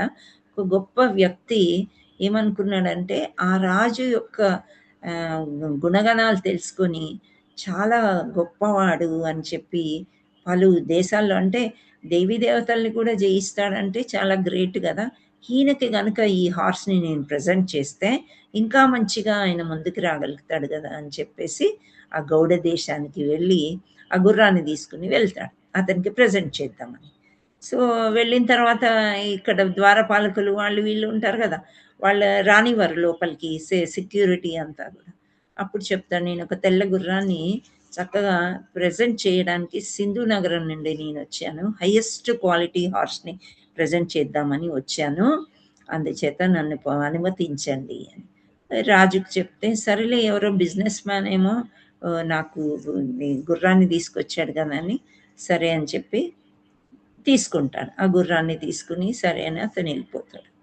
అయితే ఈ రాజులకి గుర్రాల యొక్క స్వారీ చాలా ఇష్టం అన్నమాట. ఎప్పుడైతే కొత్త గుర్రం వచ్చిందో ఆ స్వారీ చేస్తూ ఆ గుర్రం మీద అతను వెళ్తూ ఉన్నాడంట. సో ఎక్కడ ఒక ఫారెస్ట్కి వెళ్ళిపోయాడు అనమాట. ఆ తర్వాత ఏమైంది, ఒక డీర్ అంటే ఒక ఏమంటారు లేడీ అడ్డం వచ్చిందంట. అయితే ఈయనకి వీళ్ళకి వేటాడడం ఇష్టము, ఏదైనా జంతువుల్ని కొంచెం అటు ఇటు అంటే వాటిని పరిగెత్తించాలని వాళ్ళకి ఇష్టం ఉంటుంది రాజులకి. సో అది ఏమైందంటే పరిగెత్తి డీర్ వెనుక పరిగెడుతున్నారనమాట. ఈ గుర్రం మీద అతను పరిగెడుతున్నారు. మరి కొంచెం సేపు అయిన తర్వాత ఆ గుర్రం ఏమవుతుంది, కాసేపు రెస్ట్ తీసుకుందాం, ఎలాగో తప్పించుకుంది, వెళ్ళిపోయింది కాబట్టి ఆ చెట్టుకి కట్టేశాడంట గుర్రాన్ని. కట్టేసి అతను ఆ గుర్రం మీద నుంచి దిగి ఒక రాయి మీద కూర్చొని రెస్ట్ తీసుకుంటున్నాడు. ఎవరు, కింగ్ అన్నమాట. ఈ లోపల గాలి వచ్చిందంట. పెద్ద గాలి వస్తే ఒక చిన్న కాగితం ముక్క పార్చ్మెంట్ మెమరీ అంటే ఒక లెదర్ లాంటిది అనమాట, ఒక గట్టి కాగితం ముక్క వచ్చి ఎగిరి పడిందంట ఈయన దగ్గరికి. వచ్చేసరికి ఆ రాజుకి ఇదేదో విచిత్రంలాగా అనిపించింది. అడవిలో ఆకులు అలమలు ఉంటాయని కాగితం ముక్క రావడం ఏంటి, దీని మీద ఏముందో చదువుదామని తీస్తాడంట. తీసి చదువుతాడు. చదివేసరికి అక్కడ ఏముంది అంటే 15వ అధ్యాయం కొంతవరకు రాసి ఉందంట అక్కడ. దాంట్లో ఎంత ఉందో ఆ పేపర్లో అంతవరకు ఆ 15వ అధ్యాయాన్ని ఆయన చదివాడు. ఈ లోపల ఏమొస్తాయి, అధ్యాయం చదవగానే ఏమొస్తుంది, వైకుంఠ రథం వచ్చేసింది, పూల రథం వచ్చి ఉన్నట్టుండే ఆ గుర్రం పడిపోయిందంట. పడిపోయి ఆ గుర్రం యొక్క ఆత్మ ఆ వైకుంఠ రథంలో కూర్చుని చక్కగా విష్ణు రూపం దాల్చి వెళ్ళిపోయింది. ఈయనకు అర్థం కాలేదు, ఈ ఫ్లవర్ ఏరోప్లేన్ పుష్పక విమానం రావడం ఏంటి, ఈ గుర్రం వైకుంఠం వెళ్ళిపోవడం ఏంటి, ఆయనకు అర్థం కాలేదన్నమాట. అయితే ఆ కాగితాన్ని పట్టుకొని ఆశ్రమంలో ఉండే దగ్గర వచ్చి ఒక బ్రాహ్మణ కనిపిస్తే ఇదేంటి అని అడుగుతాడనమాట. ఒక చెప్పు ఫలాల యొక్క అంటే పళ్ళ చెట్టు కింద కూర్చుని ఉన్నాడంట ఒక ముని లాంటి అతను, ఒక బ్రాహ్మణ. ఆయన అడిగాడనమాట, ఏంటిది, నా గుర్రం ఏంటి, ఎవరో గిఫ్ట్ ఇవ్వడం ఏంటి, ఇలా వైకుంఠ రథం వచ్చి తీసుకెళ్ళింది, నా కళ్ళారా నేను చూశాను అని చెప్తే అప్పుడు అతను చెప్తాడంట దివ్య దృష్టితో చూసి, పూర్వ జన్మలో commander and chief in your army, నీ ఆర్మీలోనే ఒక గొప్ప వ్యక్తి, ఈయన చీఫ్ అనమాట, నిన్ను చంపేద్దామని ప్లాన్ చేసి ఆ తర్వాత ఆయన కొలరాతోని చచ్చిపోయి, ఆ జబ్బుతోని చనిపోయి ఈ హార్స్ లాగా పుట్టాడు. సో ఏదైనా ఛాన్స్ ఉంటే ఈ జన్మలో కూడా నిన్ను చంపాలని ప్రయత్నం చేసేవాడేమో, కానీ ఆయనకి ఈ భగవద్గీత వినడంతోనే ముక్తి లభించి వెళ్ళిపోయాడు అని చెప్పేసరికి ఇంకా రాజుకి ఆశ్చర్యం వేస్తుందన్నమాట. ఓహో, అంటే నన్ను ఆయనే గొప్ప అనుకున్నాడు ఇప్పుడు దాకా, నన్ను చంపేవాళ్ళు కూడా ఉంటారా, చంపేద్దామని ప్లాన్ చేస్తున్నారా, ఇంకా నాకు ఈ రాజ్యం వద్దు, నాకేమీ వద్దు అని చెప్పేసి ఆ ప్రిన్స్ ఆ యువరాజుకి ఏదైతే అవసరమో అవన్నీ కట్టబెట్టేసి ఆ ఏదైతే దొరికిందో ఆ 15వ అధ్యాయము ఆ పేపర్ పట్టుకుని అడవిలోకి వెళ్ళిపోయాడంట. వెళ్ళిపోయి ఇంకా 15th చాప్టర్ చదువుతూనే ఆ తర్వాత he attain the lotus feet of lord Vishnu. మళ్ళీ విష్ణు దూతలు వచ్చి అతన్ని తీసుకెళ్లే వరకు 15వ అధ్యాయం ఆయన చదివాడంట. పురుషోత్తమ యోగం. హరే కృష్ణ కృష్ణ కృష్ణ హరే హరే, హరే రామ రామ రామ హరే హరే. श्रीमद् भगवद गीता की जय, शिव पार्वती की जय, लक्ष्मी नारायण की जय, श्री जगन्नाथ बलदेव सुभद्रा माई की जय, चैतन्य निताय गौर प्रेमानंदे हरि हरि बोल, गुरु महाराज की जय, गुरुदेव की जय. Hare Krishna. Thank you all so much. ఏమైనా ప్రశ్నలు ఉంటే హ్యాండ్ రైజ్ చేయండి. ప్రభావతి ఓకే. మాతాజీ దండవత్ ప్రణామ్ మాతాజీ. హరిబోల్ మాతాజీ, చాలా చక్కగా వివరించి చెప్పినందుకు కృతజ్ఞతలు మాతాజీ. అది హృదయ దౌర్బల్యము అని ఉంది కదా మాతాజీ, ఆఖరాన పురుషోత్తమ అధ్యాయంలో ఆఖరాన ఉంది మాతాజీ, అంటే తాత్పర్యం భాష్యం ఉంటది కదా, వాటిలో హృదయ దౌర్బల్యం అని కొంచెం వివరి ప్లీజ్. ఓకే,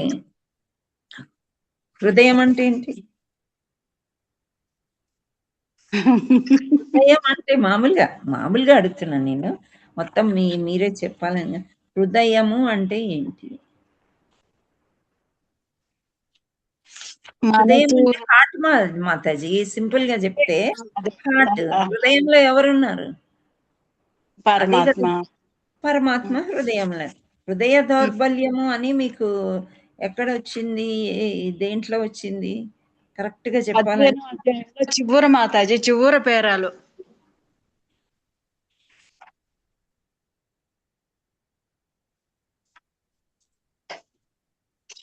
ఓకే,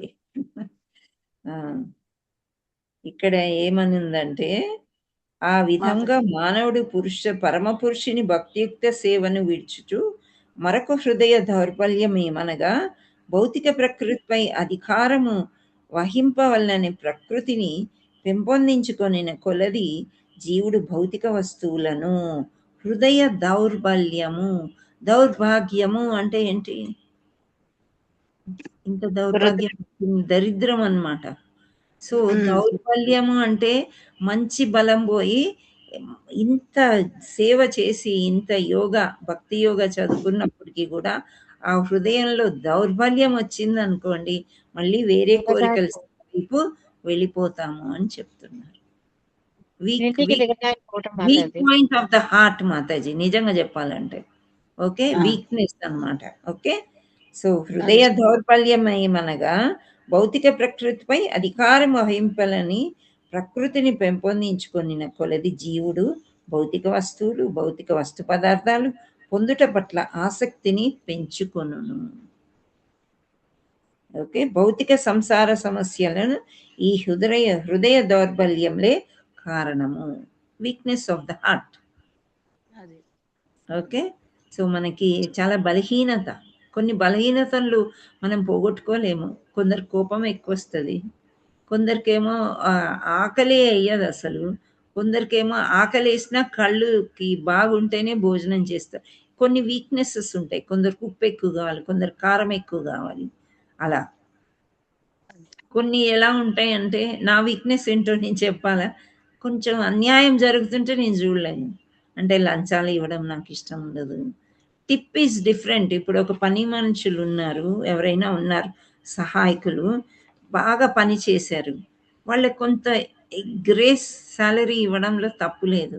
కానీ నువ్వు ఈ పని నువ్వు ఇంత ఇస్తేనే ఈ పని చేస్తామంటారు చూసారా, స్పెషల్లీ గవర్నమెంట్ వాళ్ళు, అది నేను అస్సలు సహించలేను. నా వీక్ పాయింట్ అది.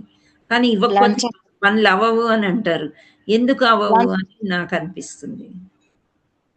అది నా చాలా వీక్ పాయింట్ అండి. ఈ కలియుగంలో చాలా కష్టం అంటారు మా వారు, నువ్వు ఇవ్వకపోతే పనులు అవ్వవు అని. ఎందుకు ఇవ్వాలి అని నాకు అనిపిస్తుంది. సో అట్లా ఒక్కొక్క మనిషికి ఒక్కొక్క వీక్ పాయింట్ ఉంటుంది మాతాజీ. కొందరికి పెరుగు ఇష్టం ఉండదు, కానీ ఎండాకాలంలో పెరుగు మజ్జిగ తినాలని మనం ఫోర్స్ చేస్తాం పిల్లల్ని. సో వాడి వీక్ పాయింట్ అది. కొందరు ఈ వీక్ పాయింట్, మా వారి వీక్ పాయింట్ ఏంటంటే, షుగర్ వచ్చినా నాకు షుగర్ లేదు అని రోజంతా చక్కెర పదార్థాలు తినడానికి ఇష్టపడతారు. Whole day cakes, ice creams, మామిడి పళ్ళు, ఏది తీయగుంటే అదే అనమాట. That is a weakness. So హృదయ దౌర్బల్యం చేత మనకి ఏంటి, పిచ్చి పిచ్చి కోరికలు ఉండి ఇక్కడే ఈ సంసార సాగరంలో అన్నారు కదా, అగైన్ అండ్ అగైన్, అది మనకి వద్దు. కానీ ఈ కోరికల వల్ల అది జరిగే ఛాన్స్ ఉంది అని భగవంతుడు చెప్తున్నాడు. ఇది పర్పట్లో ఉంది అంటే శ్రీల ప్రభుపాదికి జై, ఆయన మనకి వివరించి చెప్తున్నారనమాట. ఇదే కారణము, మన సమస్యలకన్నిటికీ కూడా హృదయ దౌర్బల్యాలే కారణము.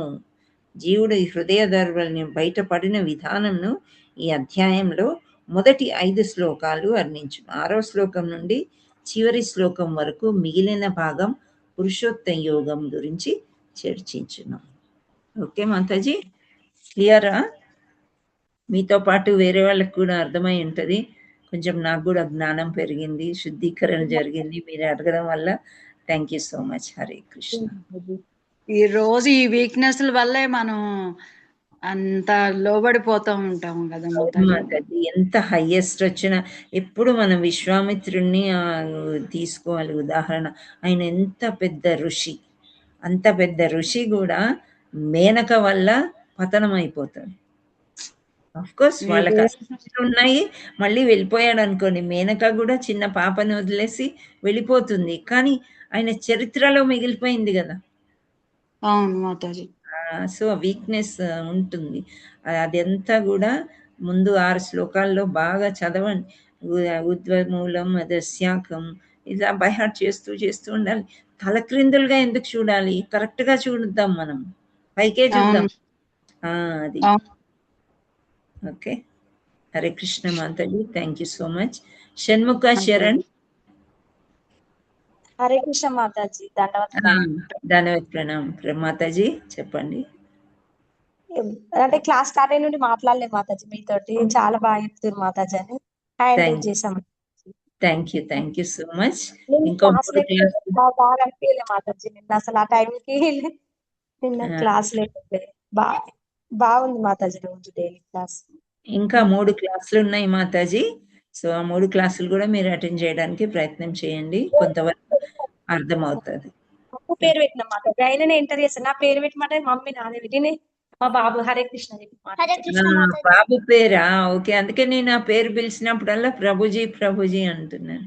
హరి బోల్. బాబు శ్లోకాలు చెప్తాడు మాతాజీ, భగవద్గీత శ్లోకాలు. అవునా? So nice. హరి అమ్మ బోల్. చిన్న మారతి కూడా వాడతారు ఇద్దరు. అవునా? హరే కృష్ణ చెప్పు మాతాజీ. హరే కృష్ణను నా పేరు ఎంటర్ అయిననే చేసిండు, నాది ఆయన కిడ్స్ క్లాస్ లో ఉంటాడు మాతాజీ, అందుకని అదే నేను పెట్టిండు.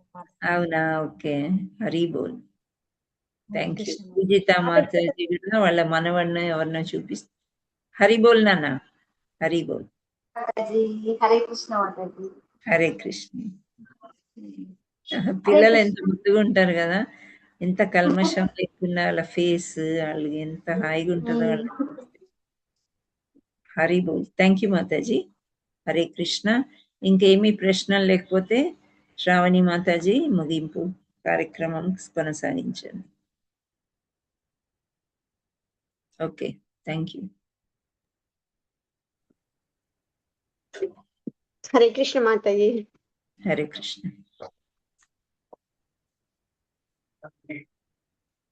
ఏసీ భక్తి వేదాంత స్వామి శ్రీల ప్రభుపాద్ की जय। वांछा कल्प तरुभ्यस्य कृपा सिंधुभ्य एव च पतितानां पावनेभ्यो वैष्णवेभ्यो नमो नमः। श्रील ప్రభుపాద్ की जय। श्रील भक्ति सिद्धांत सरस्वती गोस्वामी महाराज की जय। नामाचार्य श्रील हरिदास ठाकुर की जय। अनंत कोटि वैष्णव भक्त वृंद की जय। प्रेम से कहो श्री कृष्ण चैतन्य प्रभु नित्यानंद श्री अद्वैता गदाधरा श्रीवासादि गौर भक्त वृंद की जय। श्री राधा मदन मोहन की जय। श्री जगन्नाथ बलदेव सुभद्रा माई की जय। श्री निताई गौर सुंदर भगवान की जय। All glories to assembled devotees, Hare Krishna. All glories to assembled devotees, Hare Krishna. All glories to assembled devotees, Hare Krishna. Hare Krishna, Hare Krishna, Krishna Krishna, Hare Hare, Hare Rama, Rama Rama, Hare Hare.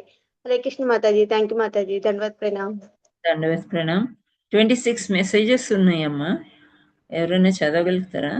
మీరు కానీ మనీషా మాతాజీ కానీ.